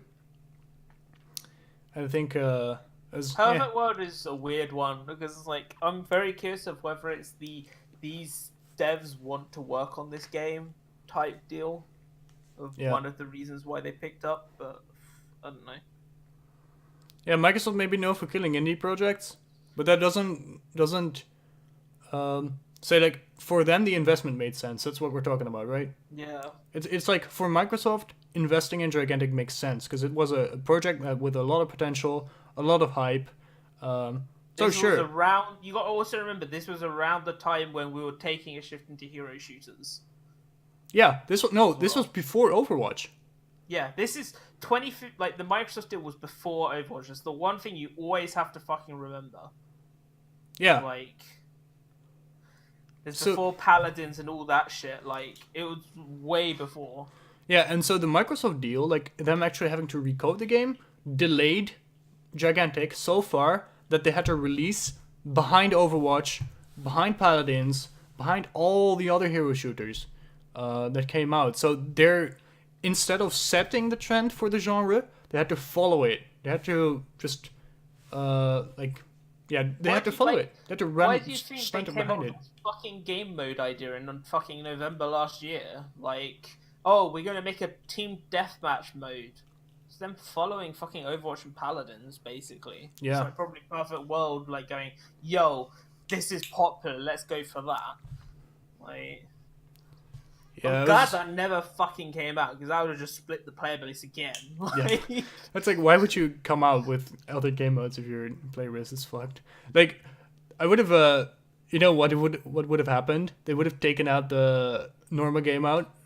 The normal game mode? Team deathmatch mode game. Yeah, they would have taken out the normal game mode for reimagining. Hey, at least that fulfill the noob side. Yep. How easy is this game to come in? Well, you just shoot at people. Yeah, just shoot at people. Then you lose your entire dedicated player base, like the only people that are pretty much playing your game still. So, all right, but that didn't happen. So yeah, that Windows 10 deal is the biggest question mark in my book. A lot of management decision were like, never did make some merchandise. Yeah, but Merchandise would never have earned enough for it. Yeah, like we would have brought a Paco plushie or a Mozu toy or a fucking hoodie for like a Taito fucking hoodie or something like that. Yeah, we would have brought it, but they wouldn't have earned enough profit to fund a game in like a game company. And that shit costs money and like man hours too, and they don't have that. So like you probably could have. They're having issues with staffing issues programming the game. Do you really think they're going to be able to manage merchandise at the same time? It's kind of like. Yeah, they gave it away at conventions, but that's like very small scale. There's like small scale. If you're going to a convention, you need something to give away. Yeah. Let's be fucking honest. You go to conventions for fucking freebie shit. Yeah, if and you don't have freebie shits, you're not necessarily going to be remembered as well. Yeah, and like you use your marketing budget for it, right? You have a marketing budget for that. I tried to. Hey, let me tell you, Ed. Let me tell you about that. I during the alpha tournament at the end, I won a title pin. Fucking Thor never got back to me about it. I'm still salty about that. I never got it. But I probably couldn't have won it because it was a EU anyway. So fuck it. Oh well. Let's see. What Like, don't get me wrong. If they would have made that convention shit for sale, I'd have brought it straight away. yeah. Like, but I have nothing gigantic related merchandise wise. It's depressing. I'd love some. Oh, But rip. whatever. Rip bad. I think I still owe some Montegans. Oh wait, I told some Montegans that if when the game was doing alright, and I was like, if Mortiga ever flies me out for whatever reason, if I ever get flown out or ever go somewhere, I would make some Mortigans fucking grilled cheeses. That's a promise I made, but I never have to do that now. So, oh well. So I think that was that. That was like the timeline part of the episode. We're an hour and a half in. not too bad. So now we get to competitive, boys. Competitive and special mentions. Competitive and special mentions. We have like a couple of topics. Not too much though. Not too much though. Going to competitive right now, or do we want to like speak about what made the game good? You know what? Let's do what made the game good actually first. Because it makes a bit more sense to talk about that first. Because I think we're gonna be pretty quickly in comparison to everything that went wrong. So of course we fucking love the shit out of this game. Don't get us wrong. Like I would not be here from 2015 if I did not enjoy Gigantic. No. I love it. No. So like first things first. What did really grab you about the game? Like before you played it, what was really the thing that grabbed you? Well, the thing that really grabbed me first thing, the art like is obviously going to have a special mention. Was up there. I think the thing that really grabbed me was the actual creature system. It's I don't know how many other people would say it, but like the fact that you summon creatures and like it's not like you push a lane, you push through, you kill the Nexus. It's no. You hold your fucking points, you kill theirs to stop them getting power, and then you kill their fucking large motherfucking bird. Like, that's what pulled me. Yeah, so what caught me was, I think the combat with Guardians. I think, like, one, the art, obviously, but I think secondary, I think the Guardian was a really interesting concept. And I made a fucking long ass rant on this on the core forums that never got done, because I've done this rant before, but Guardians basically turned into really big turrets that didn't really do much. Pretty much. Like they weren't didn't really do much, as in weren't really interesting. They weren't an interesting part of the game. And I think a lot of the people were like, the less Guardian we get in the game, the better, because they were just fucked. They were not interesting. They weren't unique. I think they're just themes of the same place, and I think their original intention was like to make different Guardians for each house or something. Yeah, and if there was meant to be multiple Guardians with different themes and shit. Yeah, and if they had if they were to be doing that, they really needed to make something unique about the Guardians. They had to distinguish between Orion, Devedra, and whatever Tesserus and whatever the fuck they were doing. But they didn't. They're basically the same thing, just reskinned some shit. So that was a pity. So yeah, the Guardian system was really interesting to me, and I really liked it. And it was actually like a living thing that you were killing instead of just a building. It's like one of the other things, like when like going back to Dawngate. One of the like small reasons I liked Dawngate over like League and Dota was the fucking Nexus tries to kill you. Yeah, the Nexus and the Nexus was like an actual boss fight that was super interesting. You had to kill like these 5 things. That was like pretty difficult to get to sometimes, and like easy to defend for the enemy team. It was super interesting. It was like, I think that was if I have to summarize Dawngate in like a couple of sentences, it's a ton of small incremental adjustments that made the genre so much better, but it was not enough to actually push for a lot of people. So which is sad. But the second thing, combat, the way combat feels, just movement. Combat was interesting. I think like the jump attacks. I think jump attacks and dodge attacks and shit were some of the best changes they've made. They are among the best changes. because I think that kind of made the combat a little more deep for melees, etc. But I think just the way the game feels when it works, when it doesn't glitch out, like the little note there. I think that was really good. It's just hard to. There's just no other game that feels the same or similar. In terms of flow, in terms of speed, like the way momentum works, like very small things like that. Just jumping off of a jump pad and like launching yourself like so fucking far, and indeed like the verticality in maps, it feels so good. And there's just no game that does it the same, which is it's really sad. There's just no other place to go for us with that. What that is, I think also the skills upgrades. I think the hero trees, the way you just diversify your skills, actually a great point. I like one of the things I definitely enjoy with Gigantic is the fact that there is like it's not as much nowadays, I guess, but with the extra talents and shit, there were like key stages where you get damaged, like you are necessarily stronger when you hit certain levels. Mm-hmm. Right now, if I was to look at the Gigantic now, that's level 5. Once you hit level 5, you're basically near your max power point. Yeah, sure. When you hit level 8, 9, you're gonna be stronger because you have a couple of extra things. But it's never normally if you're getting something that major at level 9, mm-hmm. it's nowadays it's not a huge spike. It's just like a tiny. Yeah, it's like incrementally, right? So but yeah, like with the previous talent with all the difference, you had one at level 3, you had one kind of at level 5. I'm pretty sure there's a small one there. You had one at level 7. Like there were these like key points where it kind of kept if you're ahead in levels, you could actually have these points where you can dominate. But then they nerfed it to just 1 point, and it's just like, whoa. Mm-hmm. Yeah, I think after they removed the experience for like creature summoning, like the individual experience, I think there was no real point for a team of gigantic heroes to earn experience at different rates.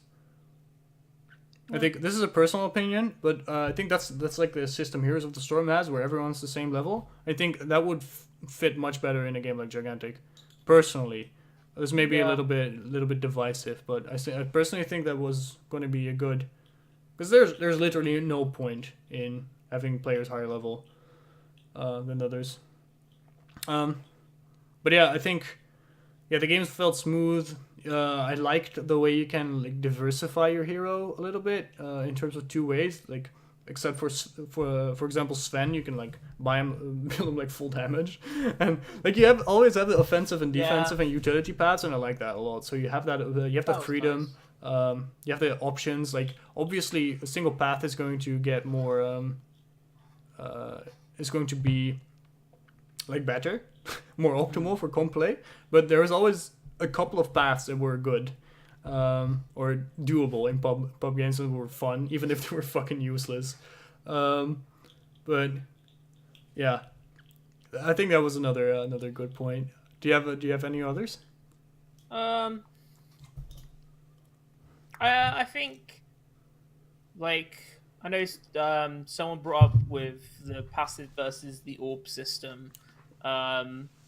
I think the passive system was alright. I still feel the orb system is slightly better because it kind of pulls you should probably fight here because there's something important here.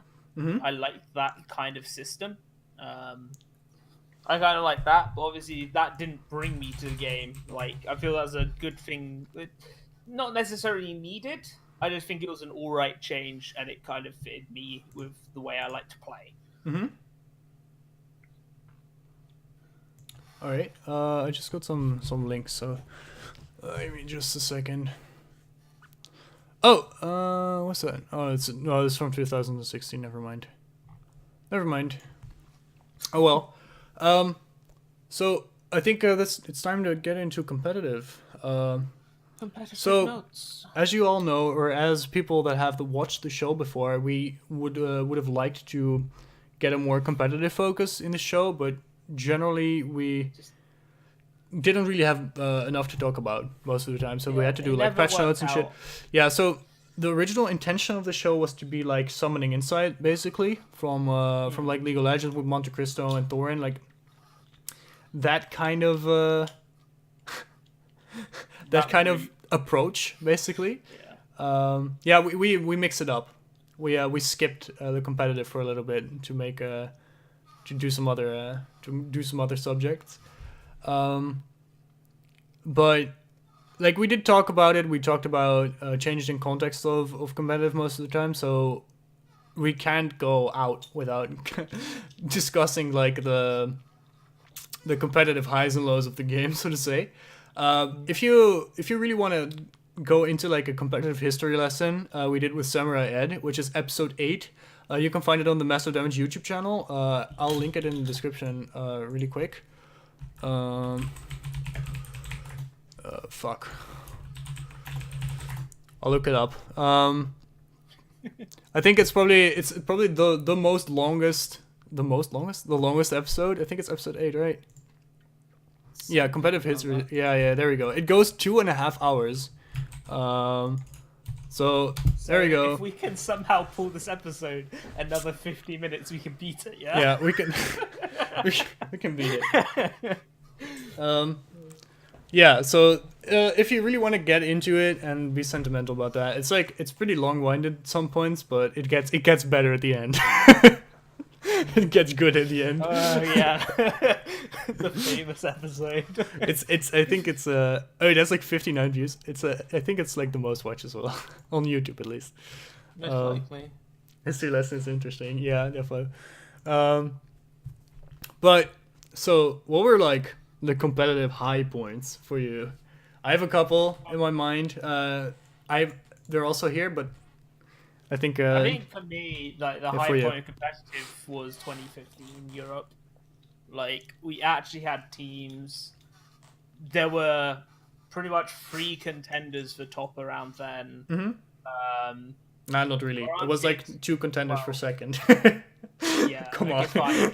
Well, I'm gonna say 3 because Imagine never could last longer than an hour and a half because of True. lead. But but it's not his fault. Like, but yeah, it was always interesting. Like I had high points and I had very worthy moments. Yeah, Tenant. That's way before all the drama. We'll get to the drama, like in a couple minutes. We're actually going there. We're getting there. So yeah, my personal high point, I touched on it. It was like the time in core where I was just casting and analyzing games, which is good. So that was really fun. I must admit, like in terms of like actually understanding and like my high point in Gigantic, I must admit is probably early 2016, where I became a Zenobia one trick and was actually calling for Imagine. Yeah. That was probably my more stronger period, and then I became a shitty DPS main who was with no stamina, out of position, but no one could kill me. Like, yeah. I think another high point in Gigantic competitive history is the Team Nimbus. Just in general, Nimbus is a high point, is a highlight because Apex was just fucking pounding Art over and over and over again, which I witnessed firsthand, pretty much. And I think at that point, Art had fallen apart. yeah. Art had fallen apart, and we got, I think, not indirectly because of the Another Tilt video. That like signaled a bunch of shit in my eyes. Like it triggered a fucking ton of outrage, and these people were already kind of memey every once in a while. They were already getting like joked on and fucking goofed on a lot. So I guess they were kind of I just kind of followed the trend in that sense. But Nimbus actually meeting Apex and like getting like good matches with them was really fun. Nimbus also gave us the most hyped up competitive match in the history of Gigantic, which was the match for second place between Vanguards, which is the spiritual successor to Another Team, and Nimbus. It's for second place. It was like very late, and it was like best of 5, and I think Vanguards was like 0-2, or like 2-0 ahead, and like Nimbus just brought it back, and Vanguard was completely tilted off the fucking face of the earth after that. That was like those were the glory days. And I do think that was the most hyped up series. That was a lot of fucking fun to watch that and watch the hype like exist leading up to that match. Those were great games too. Those were pretty high level games if I remember correctly. So shit ton of fun. Other high points. Oh yeah, you got partnered with Renegades for a while. That's a high point in my eyes. So it was really fun. It was like, I know from our point of view, it was kind of like a what the fuck is going on over there type of situation.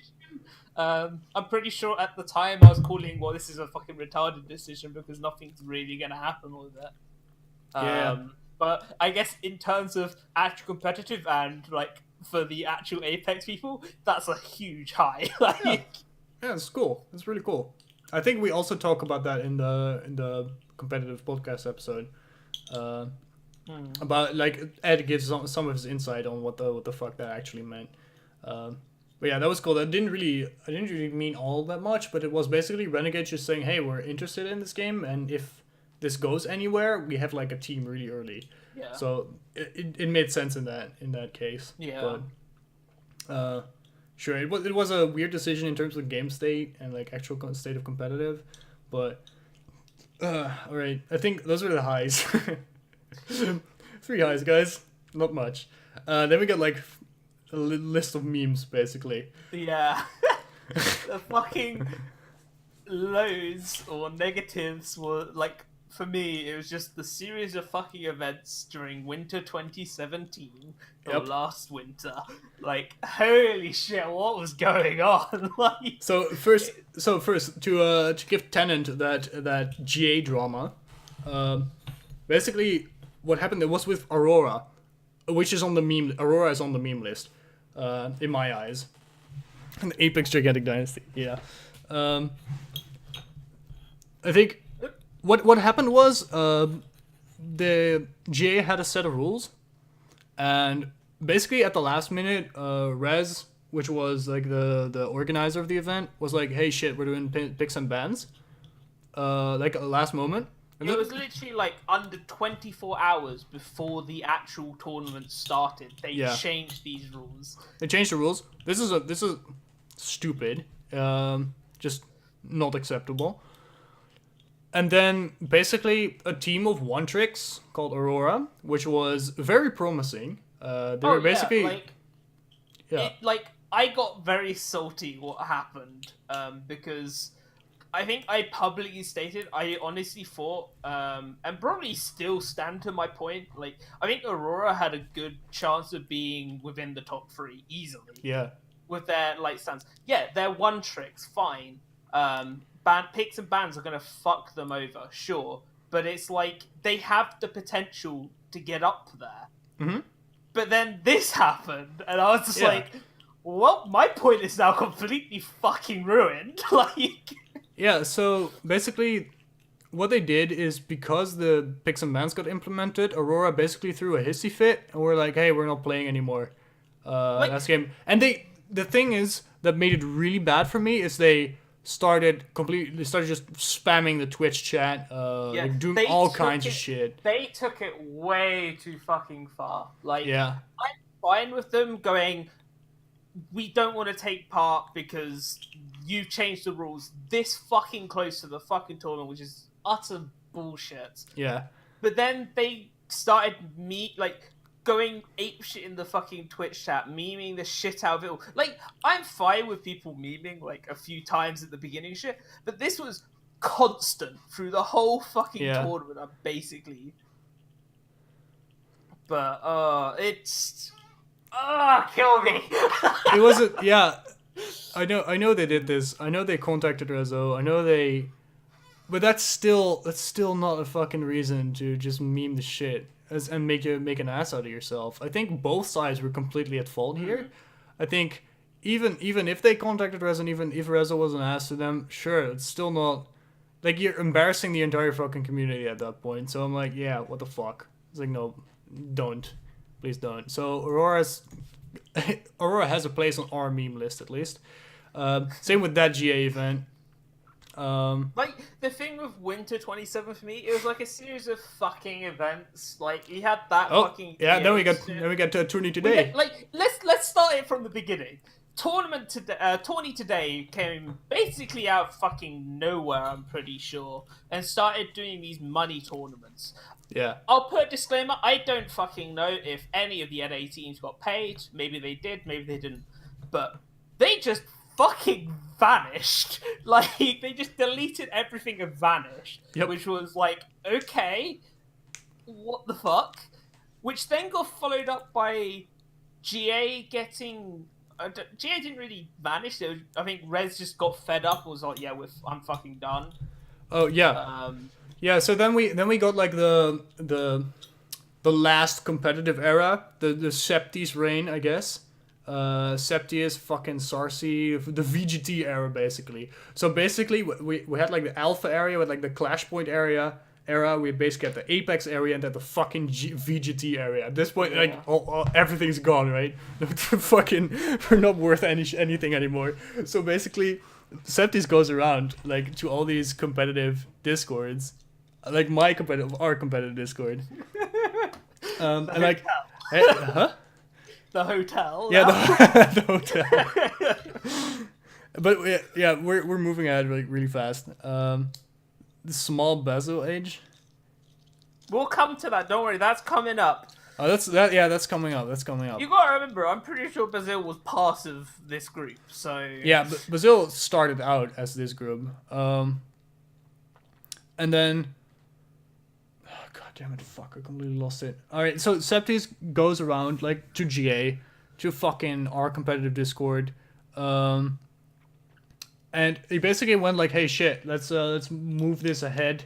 Let's combine all the servers. If you want to direct everyone over here and like close down your server." And that's when like we didn't really give a fuck anymore. We lost interest. In terms of just the concept of the competitive Discord that me and Gaiex hosted. Mm-hmm. When all this shit was happening, we legit gave up and was just like, yeah, we don't give a shit. We don't want to even bother trying to run shit anymore. Like, Europe GA was basically completely dead at that point. We just had no fucking interest unless Europe actually had players and the game was actually going somewhere.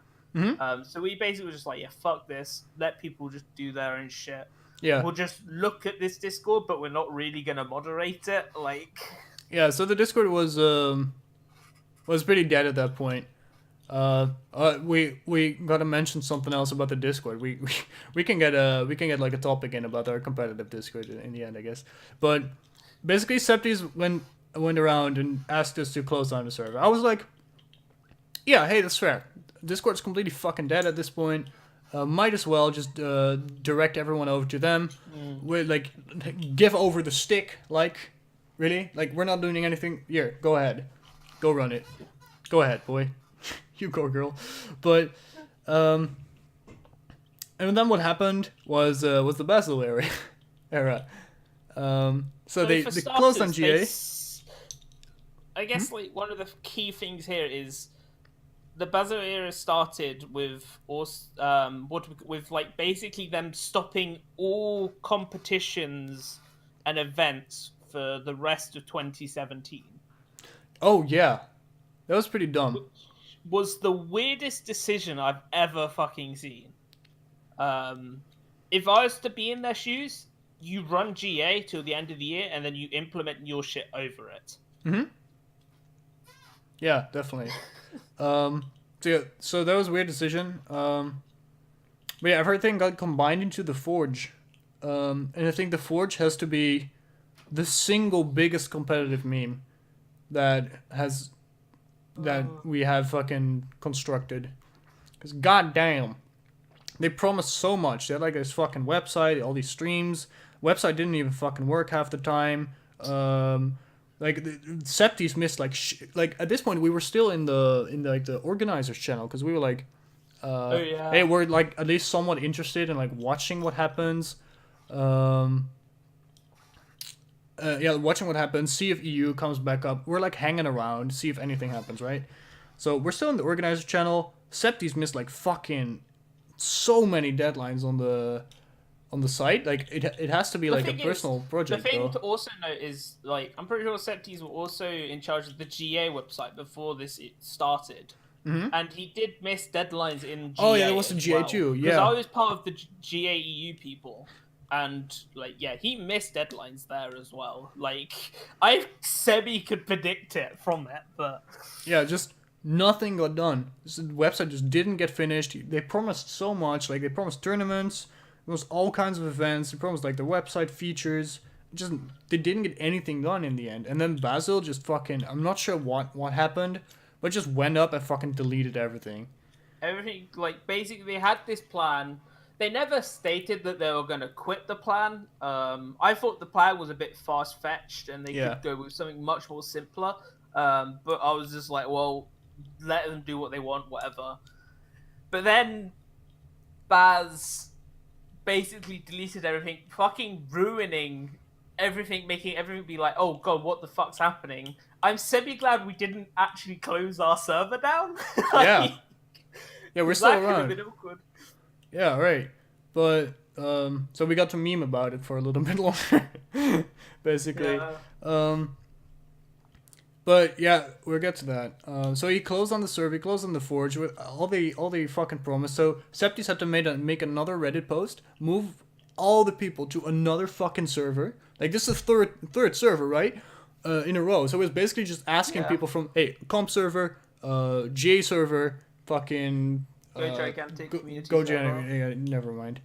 At this point, so people have to move a lot of shit, so that just loses so much credibility. And at that point, you kind of just become a meme. And like all the VGT people, like I admire the positivity that they had. I admire the optimism, but I would call that just delusional at this point. Just the way they were like kind of like talking, like the way that everything's gonna be alright as long as they keep up doing stuff, right? So I admire that, but it's like we admired it, but I also called them crazy and wanting the drugs that they were also on. Yep. But yeah, I think Basil's 180 is a miracle. Or is like a it's like so crazy. Like he as Chad's saying, he went from like historically the biggest white knight that Motiga's ever had. He was like out on Reddit defending the game, defending Motiga like always whenever someone was fucking not a miracle. That's a really weird. Really weird word for that. But it was weird. Occurrence. It was a really weird occurrence. But yeah, core forums, same shit.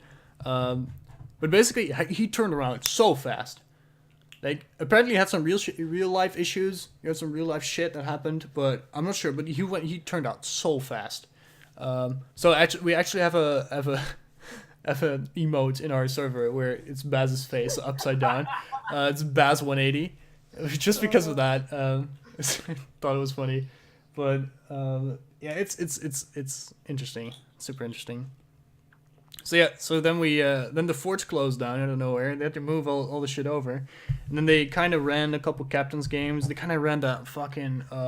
Then we get to the largest drama recently, which is all the veteran players getting shut out of a tournament.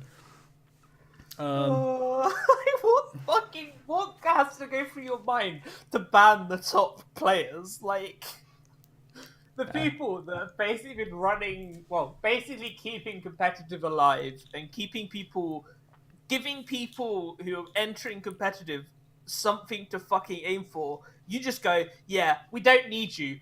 Fuck off. Yeah. It's just like, what the fuck? Yeah, so we're all non-community members now. Like, I see a lot of people that would fit in that category of just non-community members, just people that hang around, are just tired of Motiga's shit, or just lost their patience with the game, and just hang around to see if something's happening. And I think, like, banning those people is, like, so bad. I understand the motive of giving new players a chance. I think this always has been an issue. where the gap between like the experienced teams and the new teams is so huge that you can't really do anything about it. It would take like months of just fucking circle jerk scrimming for these teams to catch up. Even circle, like, this is the one thing I never fucking understood with some of these new fucking teams and shit teams. They never wanted to fucking play the better teams. Yeah. Ever. Yeah, They so- were just like, no, we want to stroke our own fucking cocks and win games all the fucking time. No, you're a shit fucking team. If you want to get in a position where you can win every fucking game, you fucking learn. You watch. Fucking hell. Massive Damage, like, as a team, have fucking hundreds of fucking VODs on our fucking YouTube, which is not fucking private. I've always uploaded them. Our Yep. tactics are there and shit.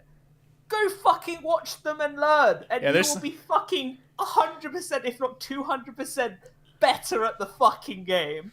Like, let's be honest, I can't remember who pointed out in our Discord. There was a legit quote, or like a team in NA who didn't understand the power system, the basic mechanic of the fucking game. Like, Yep. oh my god, kill me. Yeah, there's so much material, like not even just us, but also just like Failco, people like uploading scrims. I think like Apex uploaded a bunch, like not recently, but like they uploaded. Like there's so much material. You would just have to ask like one guy in the competitive Discord, and they would link you like 3 fucking playlists with 200 VODs you can watch and like learn the game. Like, and I think to people who think playing sister teams is worth it, it's worth it. Yeah, you have a consistent scoring partner. You end up with your own fucking meta, and if one of those teams is not a decent team competing for the top, neither of those teams are ever gonna reach the top. Like, oh, Yep. It was kind of sad. It's like the plague of the gigantic community. Like nobody was actually committed enough to get good, and even when they weren't even like planning scrims with lower teams. Like back when like, when was that again? Like, that's fucking GGT party, like the second iteration of GGTP, and fucking Brutal Fissure were just not scrimming each other. it's like, yeah, it's like a lot of fucking, like, I remember like there's been several European teams in the past who have scrimmed Massive Damage. They have won one map against us. Generally, always seem to be on fucking Ghost Tangent, because that's just what it ends up being. And then get completely wrecked in the next 3-4 maps they play against us. Yeah. Because we either adapt or we just don't do what the fuck we did. And it's just like, welp, we're done, we can't beat them. And then they just fold. It's just like, no, look what we did. What have we changed? Why did we lose that game? Oh, that's why they lost. Can we see that in others? Oh, look, Rakychu is way out of position here. Why don't we kill him? Because he's Rakychu. We can't kill Rakychu. Like, oh, fucking hell. That's where you got your stamina management moves. It's a classic way. Oh my god, Rakychu has such a shit stamina management. Why doesn't he fix it? I'll give you the fucking answer right here, right now. Because none of you fuckers ever punished me. Like, fucking hell. Nobody ever did anything about it. Ugh. Yeah, it was like I remember like people just not watching. Like I think Brutal Fissure is the best example of this. I think Brutal Fissure just not try to check out the rig on gaming. Yeah, I think it's Brutal Fissure just didn't do anything regarding scrim, like VOD reviews, actual learning, because they were a bunch of players that were decent. They were pretty good. They would just win by brute forcing and not really doing anything about it. I was in nearly every team mad killed. I was trying to call out, yeah. Faculator has like the fucking front seat. Alright, that's enough generic. Yeah, there we go. But yeah, we killed a lot of teams. Or you guys killed a lot of teams. I wasn't personally really involved. Yeah. I don't know what our total ended up to, but I wouldn't be surprised if it's double figures at this point. Yeah, we killed a lot of teams. Yeah, I'm not really sure. I think both. There's been several, it's been like 3 versions of Brutal Fission. You gotta remember they came back, so. Oh yeah, but then they were like utter garbage. They were like total fucking garbage. In terms of like calling out some of these European teams, like there were players in those teams that legit were trying to improve and realize these things, but I just feel there was other members in those teams or the team synergy, and they just weren't focused correctly at all. Yeah, I should probably go sit inside my frame, but oh well. Yeah, so I think the last couple of tournaments is the WNL tournament and the whatever that other one was, the Regalia fucking round robin thing. I don't even know. I don't know what the names were. It's like those are the delusion tournaments. It's like the denial stage. People are just keep going, keep running shit. Can I go on my other fucking rant now about fucking saving Gigantic? Oh yeah, go ahead. I think this is the right moment. So we called out people for being pretty much delusional. And we also saw something happen with Paragon. I'll let you go first. And then I'll take over at one point. To every fucking person, like, I'm sure there's probably not even one of them in this, but maybe this gets out somehow. But to every fucking person that says, oh, why don't you sell Gigantic to another publisher? Oh, why don't you just do this and get a population surge? Let's take it down to another point. The code for Gigantic is fucking shit. Why would a publisher ever fucking buy this code? It's buggy.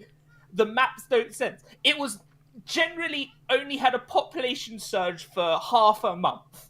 Why would anyone in their right mind want to buy this game? Oh, because the gameplay is solid and shit. Well, why don't they just go and make their own fucking version of it then? Yep. It would be cheaper. They don't have to buy anything. Oh, but yeah, sure, okay. Buy the game, take the art, make a different fucking game with it. The likelihood of anyone buying Gigantic, making it to the same game with the same art is never gonna happen. Just fucking get over it, okay? This game should have died in 2016-17, as I fucking stated earlier. Just deal with it, for fuck's sake. So yeah, now we get to the 5 stages of dead game grief. Let's get to the 5 stages. Just drop that. But so yeah, we saw this with Paragon too. We saw this with Dawngate. And with Dawngate, it was like my first beta game dying on me, so I didn't really know. I was kind of part of it, but generally the theory is you have 5 stages of grief. This pretty much happens when someone dies, when you lose something important to you, like in general. Even when you get like really sick, terminally ill. But this also happened when one of your favorite game dies. It pretty much happens whenever. So you go through 5 steps, which are denial, anger, bargaining, depression, and acceptance. In that order. Favorite going strategy of Rose. We'll get to community topics later. But so you'll see this happen on subreddits after a game dies. You'll see those stages. It's really interesting, like from a mass psychology standpoint. Generally, the denial is like before the game actually gets announced dead, right? That's basically everyone in 2016. Yeah. This game won't die. And everyone leading up, like all the Reddit people pretty much just completely losing sight of the facts and of the history. But and then you get anger, which is like fucking Motiga is like super incompetent. Why did they do this? Super stupid, like that kind of jazz. Then we get bargaining, which is the classic. Please sell this to another developer, right? It's like, please do this. Please do this. We can save this game if we do this. That's classic bargaining stage. Let's sign a petition to make Steam buy the game and keep the servers going. Classic fucking bargaining stage. Then we get like depression, sure, clear. And then acceptance, of course. But like the interesting part is that you see different people go through this process in different rates. because sometimes you see people making 2 posts. So first it's fuck you, Mortiga. this game, you did this wrong. And then it's like 2 days later they go through like, oh, maybe we can save this game, when you see them posting comments or something. Oh, It's another super side interesting. tangent a little. People who want the server, like the files to host their own community server type thing for Gigantic. Let's be real. You will probably get about 10 to 20 people max playing on Yeah. that. They won't be playing at the same time. That shit's not gonna fucking work. Like, Generally, you need a player base behind it in the first place to get that shit working. Yeah. And this game doesn't even have a player base. Like, Alright, so to get to Goken's question, can you give me a very short summary, an overview of your streams? Because I might not be able to like put them like apart from each other. Because I know I've probably seen at least 2 of them in pretty much their entirety, because they were interesting and really drama fed. So it's good. So can you please give me like the like 3 streams in a word? I think you had the Shmoo Rezo Baz. Oh sure, all right. I think I watched the Res one in its entirety. I watched a bunch of Shmoo, and I don't think I actually got to the Baz one. Must one. I did think the Shmoo was really good. I did think the Shmoo was really good. That was like super fucking funny. But that was like the most yeah. That was a good one. I think I've seen clips from them all, but Yeah, I I've- haven't watched them all fully, so I Yeah. can't really comment. I think I've linked a bunch of the Rezo stream to you guys. Probably. Yeah, because generally, like your point with the Rezo stream, you were kind of against Rezo and with Aurora, and my points. I'm like straight in the middle. Like both teams were fucking retarded, but both sides were just stupid. I think Shmoo was the best one. I think Shmoo was really really funny. It was like, yeah, it's just a walking meme. But the Bass one must have been pretty good too. I might have watched that back if I get the chance. So yeah, I think. About over Jesus. Are we gonna make it, Racky? Only need 20 more minutes. Oh shit! Well, I guess we have viewer topics, right? Yeah, And then so- I think, can I run to the bathroom while you go and get questions? Yeah, sure. Go ahead. Yeah, That's okay. that's what we call beer syndrome. All right, guys. So let's have a one-on-one here. Let me put on the camera. All right. Let's have a level of one-on-one time. Oh, Racky is away. All right. It's shit dog Racky as much as possible, guys. Let's shit dog Racky as much as possible in the chat. Oh, it got timed out. Oh, really? I should watch it back. But guys, any topics, questions that you want me or Racky to address? Gaiex is ASMR. I just updated. Put third can stream. Oh no way. Shit. You didn't make highlights of it? Fuck. Oh, that's a pity. That's a pity. No ban is a fucking strat. Oh well. I fucked up my camera, so now you only see like my forehead and shit and my retreating hairline. So so how do we save the game again? Do we know what games the guys from the art team are working on? I think they were working on like fucking Dauntless. If I'm not mistaken. Clips.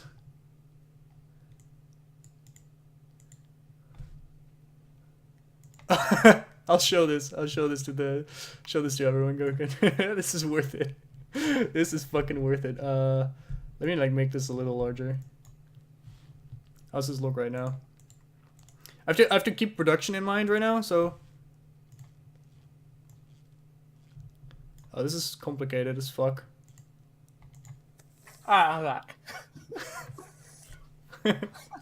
I have cheese. There's. Oh, what I miss? We're roasting bass for his cat girl fetish. Basically, I was playing the Gokenbot clip I showed today, so so that's it. Slurp, slurp, slurp, slurp. Talk about EG. GAU and how it went from like 8 to 2 teams in 2 weeks. Yeah, that was a meme. I'm not sure how that happened actually. I don't know. Like, that was a weird week. I'm not quite sure. Like, I'm pretty sure a couple of those teams left because they were like, "Oh, free rubies. Let's just grab the prizes and leave." Or, like, the extra ruby shit. Yeah. And then played and realized how fucking hard it would probably get to them. Yeah, definitely. I think people just were like, "Hey, shit, we're gonna go big. We're gonna win everything really fast." But no. I guess you also have the other fucking side shit of the French tournament that we took part in and never got our prizes for. Oh, really? You didn't get the prize for it? No, Damn. we never got anything because we were one team short from getting a prize. It was so fucking stupid. Oh no. That's so bad. So bad. Let's see. Super best friends turned out not to be so best friends. Cheers, stream. All right. Any things you guys want us to talk about? Just hit us up. So like we're getting a bunch of like Twitch clips linked. I just do no ban. I guess you also have Grizzle. No, we banned. The aimbot. Ban Aimbot and Take a. I have a second, Racky. I'm gonna play the no ban as a fucking strat. It's like an internal meme. What's up with inches and lag? Inches is gone. Oh, whoops. I just do no ban. So basically, this wasn't No, like a we EUG. So banned. There's no point. Ban something. Fuck off. Too late now. Why does it matter? What? No. Why did you do that? You're gonna make this fucking thing look like a joke. Sturm is really banning angry. is a fucking tactic. Hell yeah, no banning is a fucking tactic. Let's go. Now, what's up with inches and lag? Lag's like I guess I could mention or talk about them. Lag left between 2015 and 16 because he went to Australia out of nowhere to go work and do shit, which is fine. He's doing real life shit, whatever. 2016 we still had inches. But most of the times it became a joke because he basically wasn't really paying attention. He'd lag out or he'll start talking to his like girlfriend or brother throughout the game. That was awkward. Just randomly like calling at the beginning of the game, and then we just have inches like talking in the middle of it. It's a bit awkward, but I think inches just lost interest and then left. Right, so EU meta. It went from Which one? It was really interesting. This is an interesting concept. Because it went from like 2015 EU meta was wait for shit to happen and defend your creatures, don't go for wounds, right? That's Rox about the EU meta. Rox was one of the few to go against the EU meta. Yeah, Rox is one of the. and Imagine basically was like, just go fucking aggressive. Who cares? Like, This is a 2K15 EU meta, Gok, and it's very important because after that we were like, we started to be the biggest advocates of going for fucking moons. Because it turned around. It turned around on us. it's kind of interesting because NA adopted the own EU meta while we picked up their meta. Like, Yeah, we swapped. Yeah, I still remember fucking Perfect World. No, perfect. Fuck. What was his name again? Persistent World. Fuck. Persistent World. PW. Persistent World. Yeah. Persistent World, like saying that in his like a British, it's really nasal British accent. So fun. Yeah, Persistent World, like the best Griselm in the game, from 10-ton Hammer. Those are the good days. Why did every EU team need a sub? It's so fucking true. Every team. Yeah, we always needed a sub because someone like fucking baited it out. Here's the deal, Ed. Like we actually had this. I think we, at one point we had Mad. Let's not talk about we because I didn't play. Mad had the best wound game of a lot of teams. I think that was one point where they were actually really good at. It's actually going for wounds, and getting them compared to other teams. But wouldn't throw a push just for the wound. because we kind of came up with the argument was, well, they'd get that push, but we could, because even if they were to get that wound, we can gain power from that to still gain an advantage for the next wound. That was kind of our argument for it. So we just kind of Other EU teams are Kappa, are very Kappa. So let's take some insight inside the team that is Nimbus. Get some eeks popping, you know. Oh yeah. Get in there. Jesus Christ. All right. This is interesting. Okay, you guys got next game we're playing. If we like get a kill, you had to stand up on your chair and like. Put your, every time you get a kill, stand up on your chair. Every time I get a put kill. Put your head to the ceiling. No. Hit your chest a bunch and just scream. No. You gotta go long neck eating a leaf off. Yeah. Okay, so plant a tree on your desk that reaches all the way up to the ceiling and it drops a little mango, and then you take your long giraffe neck called you go slightly you behind. mango with your giraffe neck after you get a kill. What? And then What the fuck? Yeah. This is very interesting, Goku. It's very good. Get that eek swapping. But goddamn. Still so humble as always. I think that's sarcastic. That's supposed to be sarcastic, I guess.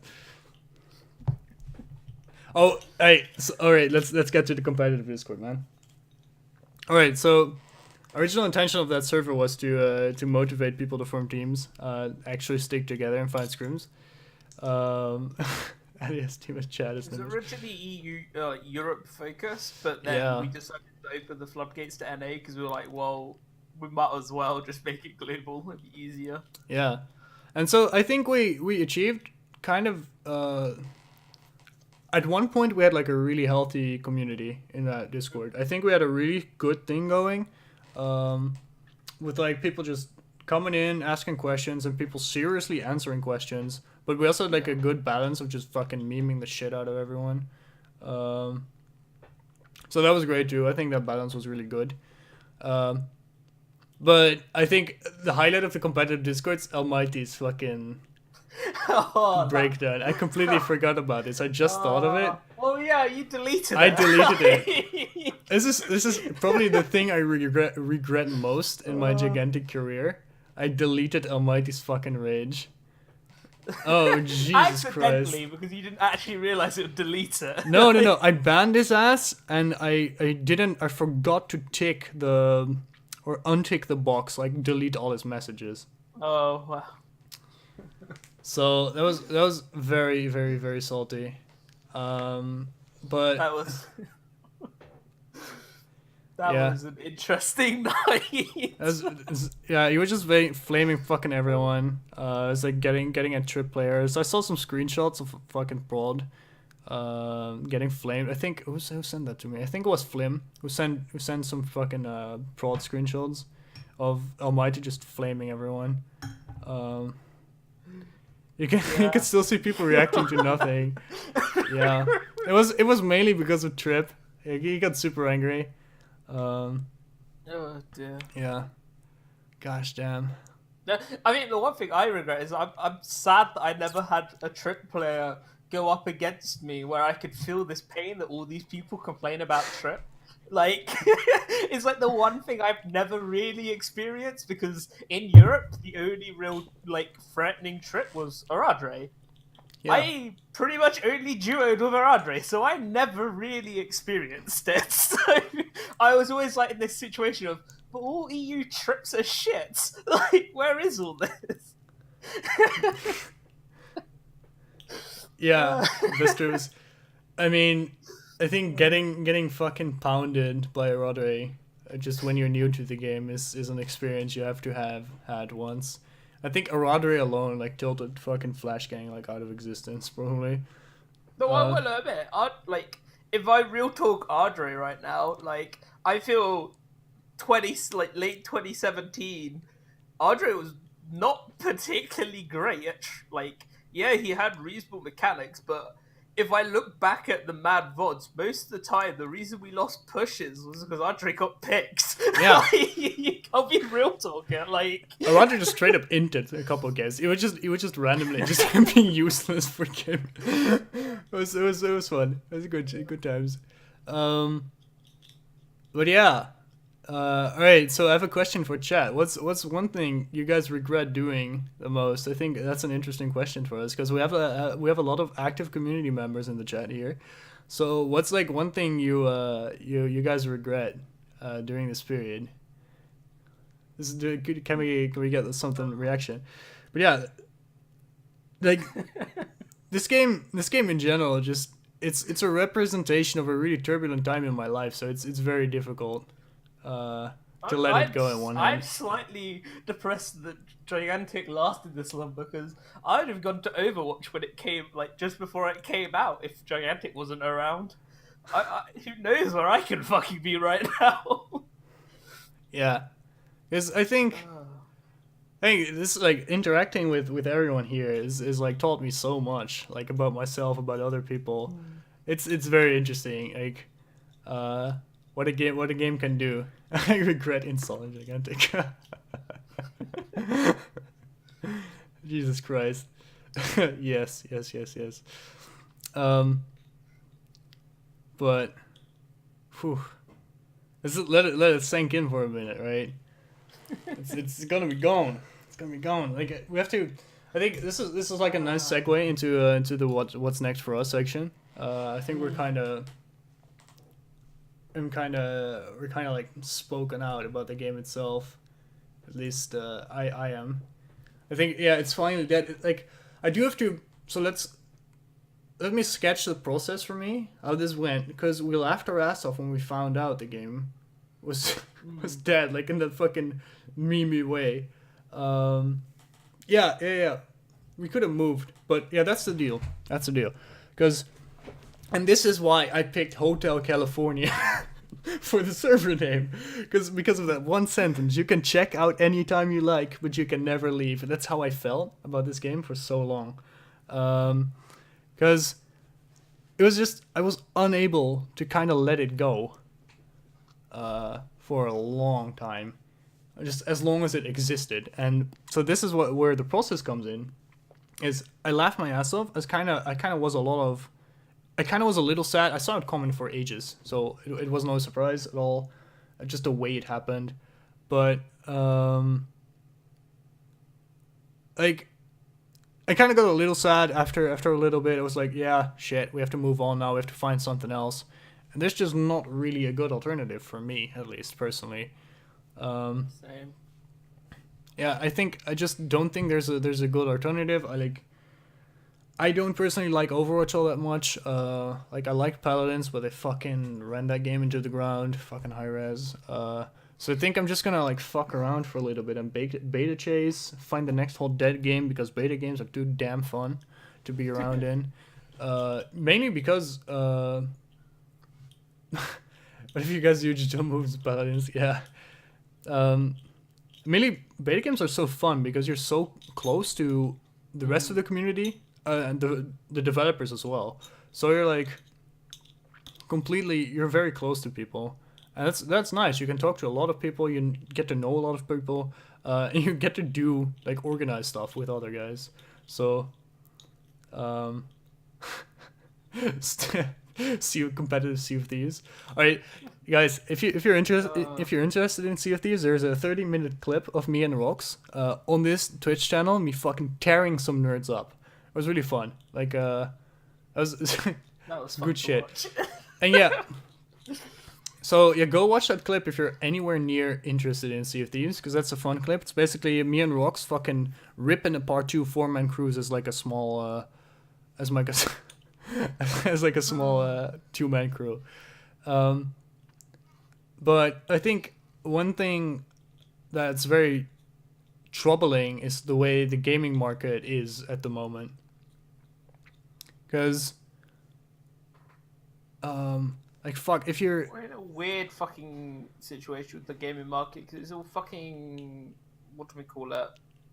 Battle royales. Yeah. Like we got the new trend, Battle Royales, but we have like an oligopoly, pretty much, of a bunch of really big games in different genres, and there's no one really that are able to compete with them because they just get fucked over. There are a couple of games with such high player bases that they just can't, like really dedicated players that they can't compete. And that's with the hero shooters, that's with the battle royales. It's gonna become the same with the battle royales in like a year or something, because the market is gonna become saturated. There's no wiggle room, as Tennant says. I want more competitive multiplayer games, more team-based competitive games, like team versus team shit, because that's the stuff I like the most. I personally don't enjoy battle royale, but it wasn't really like there's just no space anymore. And we have Fortnite, it's very big. We have some fucking PUBG, of course. That's what we're looking for. It's crazy big. And yeah.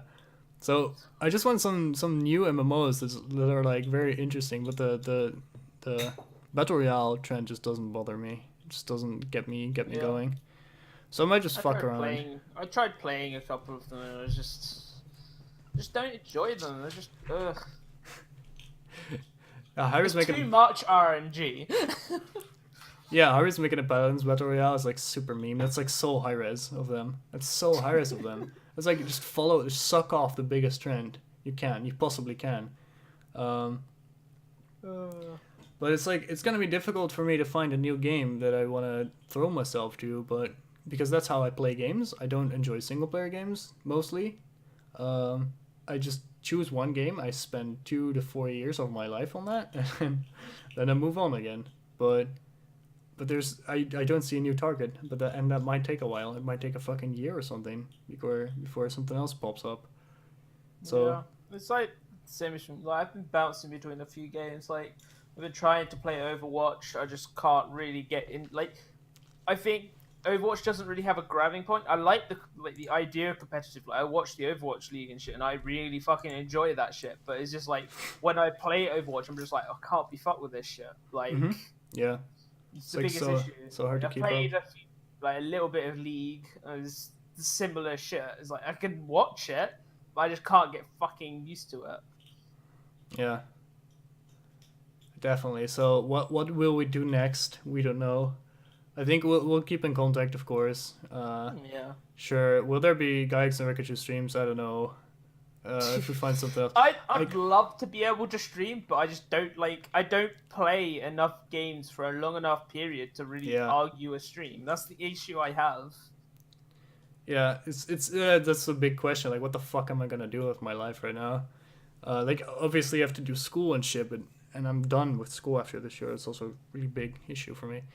But honestly, if you want to know how fucked I am, I played Gigantic 2015. I started uni in 2016-ish. Yeah, 2016. I left university last year due to family reasons I don't really want to go into. And I basically have, because of these family issues, I haven't done anything for a year and a half, coming on to 2 years at this point. I don't really have much to go on at the moment, so it's kind of like, what the fuck? Welcome to the Mad Discord. Yeah, it's... No one's getting in the Mad Discord. No one's getting in the Mad Discord. That's I don't have the authority to do that. It's all Rakychu. No, I've already had people threaten me for inviting people, not wanting people invited into the Mad Discord. Yeah.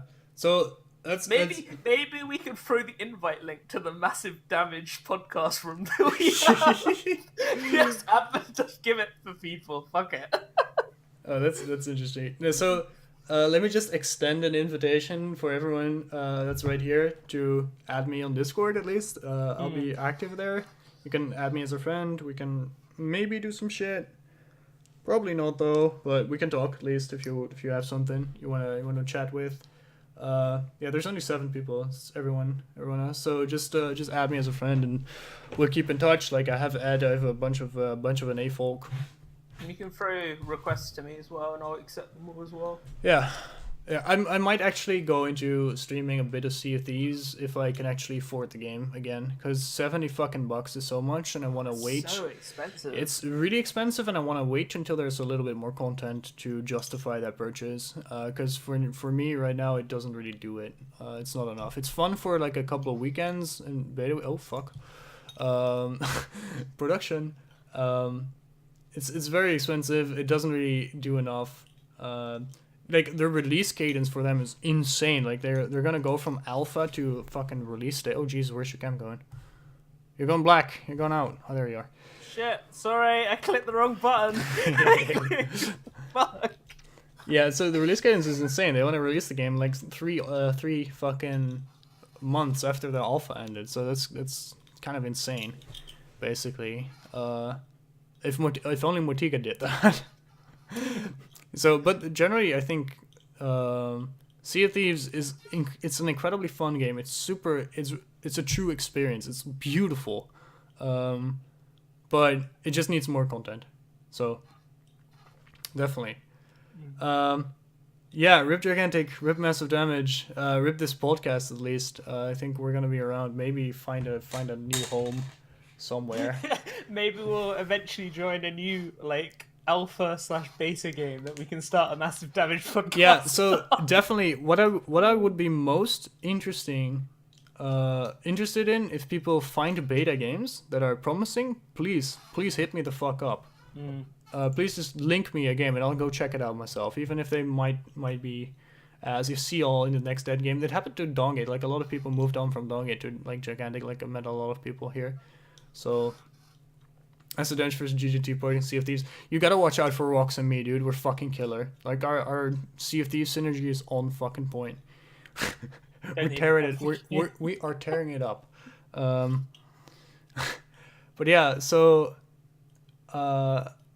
as like a closing statement, because I've been rambling a bit at the end here. I want to thank you all for joining in this toast, in this farewell to the game that we spend a lot of fucking hearts on, a lot of time, a lot of effort, because we've been running the competitive community for a bit, at least in Europe, so we spent a lot of time on it. Yeah, thank you for everyone who like joined my stream over the years. I've really enjoyed streaming Gigantic for you guys. Actually getting it was really fun because I got affiliate as soon as the program got launched. So I didn't actually have to work for it in my eyes because I got it for free basically. So I pretty much have affiliate now as long as I stream once a year. And then I got the second wave or something Yeah, like that. yeah, it's pretty nice. Yeah, I basically spent like, what was it, about 20 quid on you? yeah. The Rakychu keeps fucking giving me money, dude, for some reason. No, you don't spend money because you don't spend money on me. You give me your fucking Twitch, your Prime sub, which is money you've already spent. Yeah, but I've been giving you bits as well, haven't I? Oh no, you're giving me more bits. Jesus Christ. Literally, these bits. I think like Twitch did this fucking sale like ages ago, and I brought them, and they've just been sitting on the account, so I've just been throwing them at you because I had no better plays.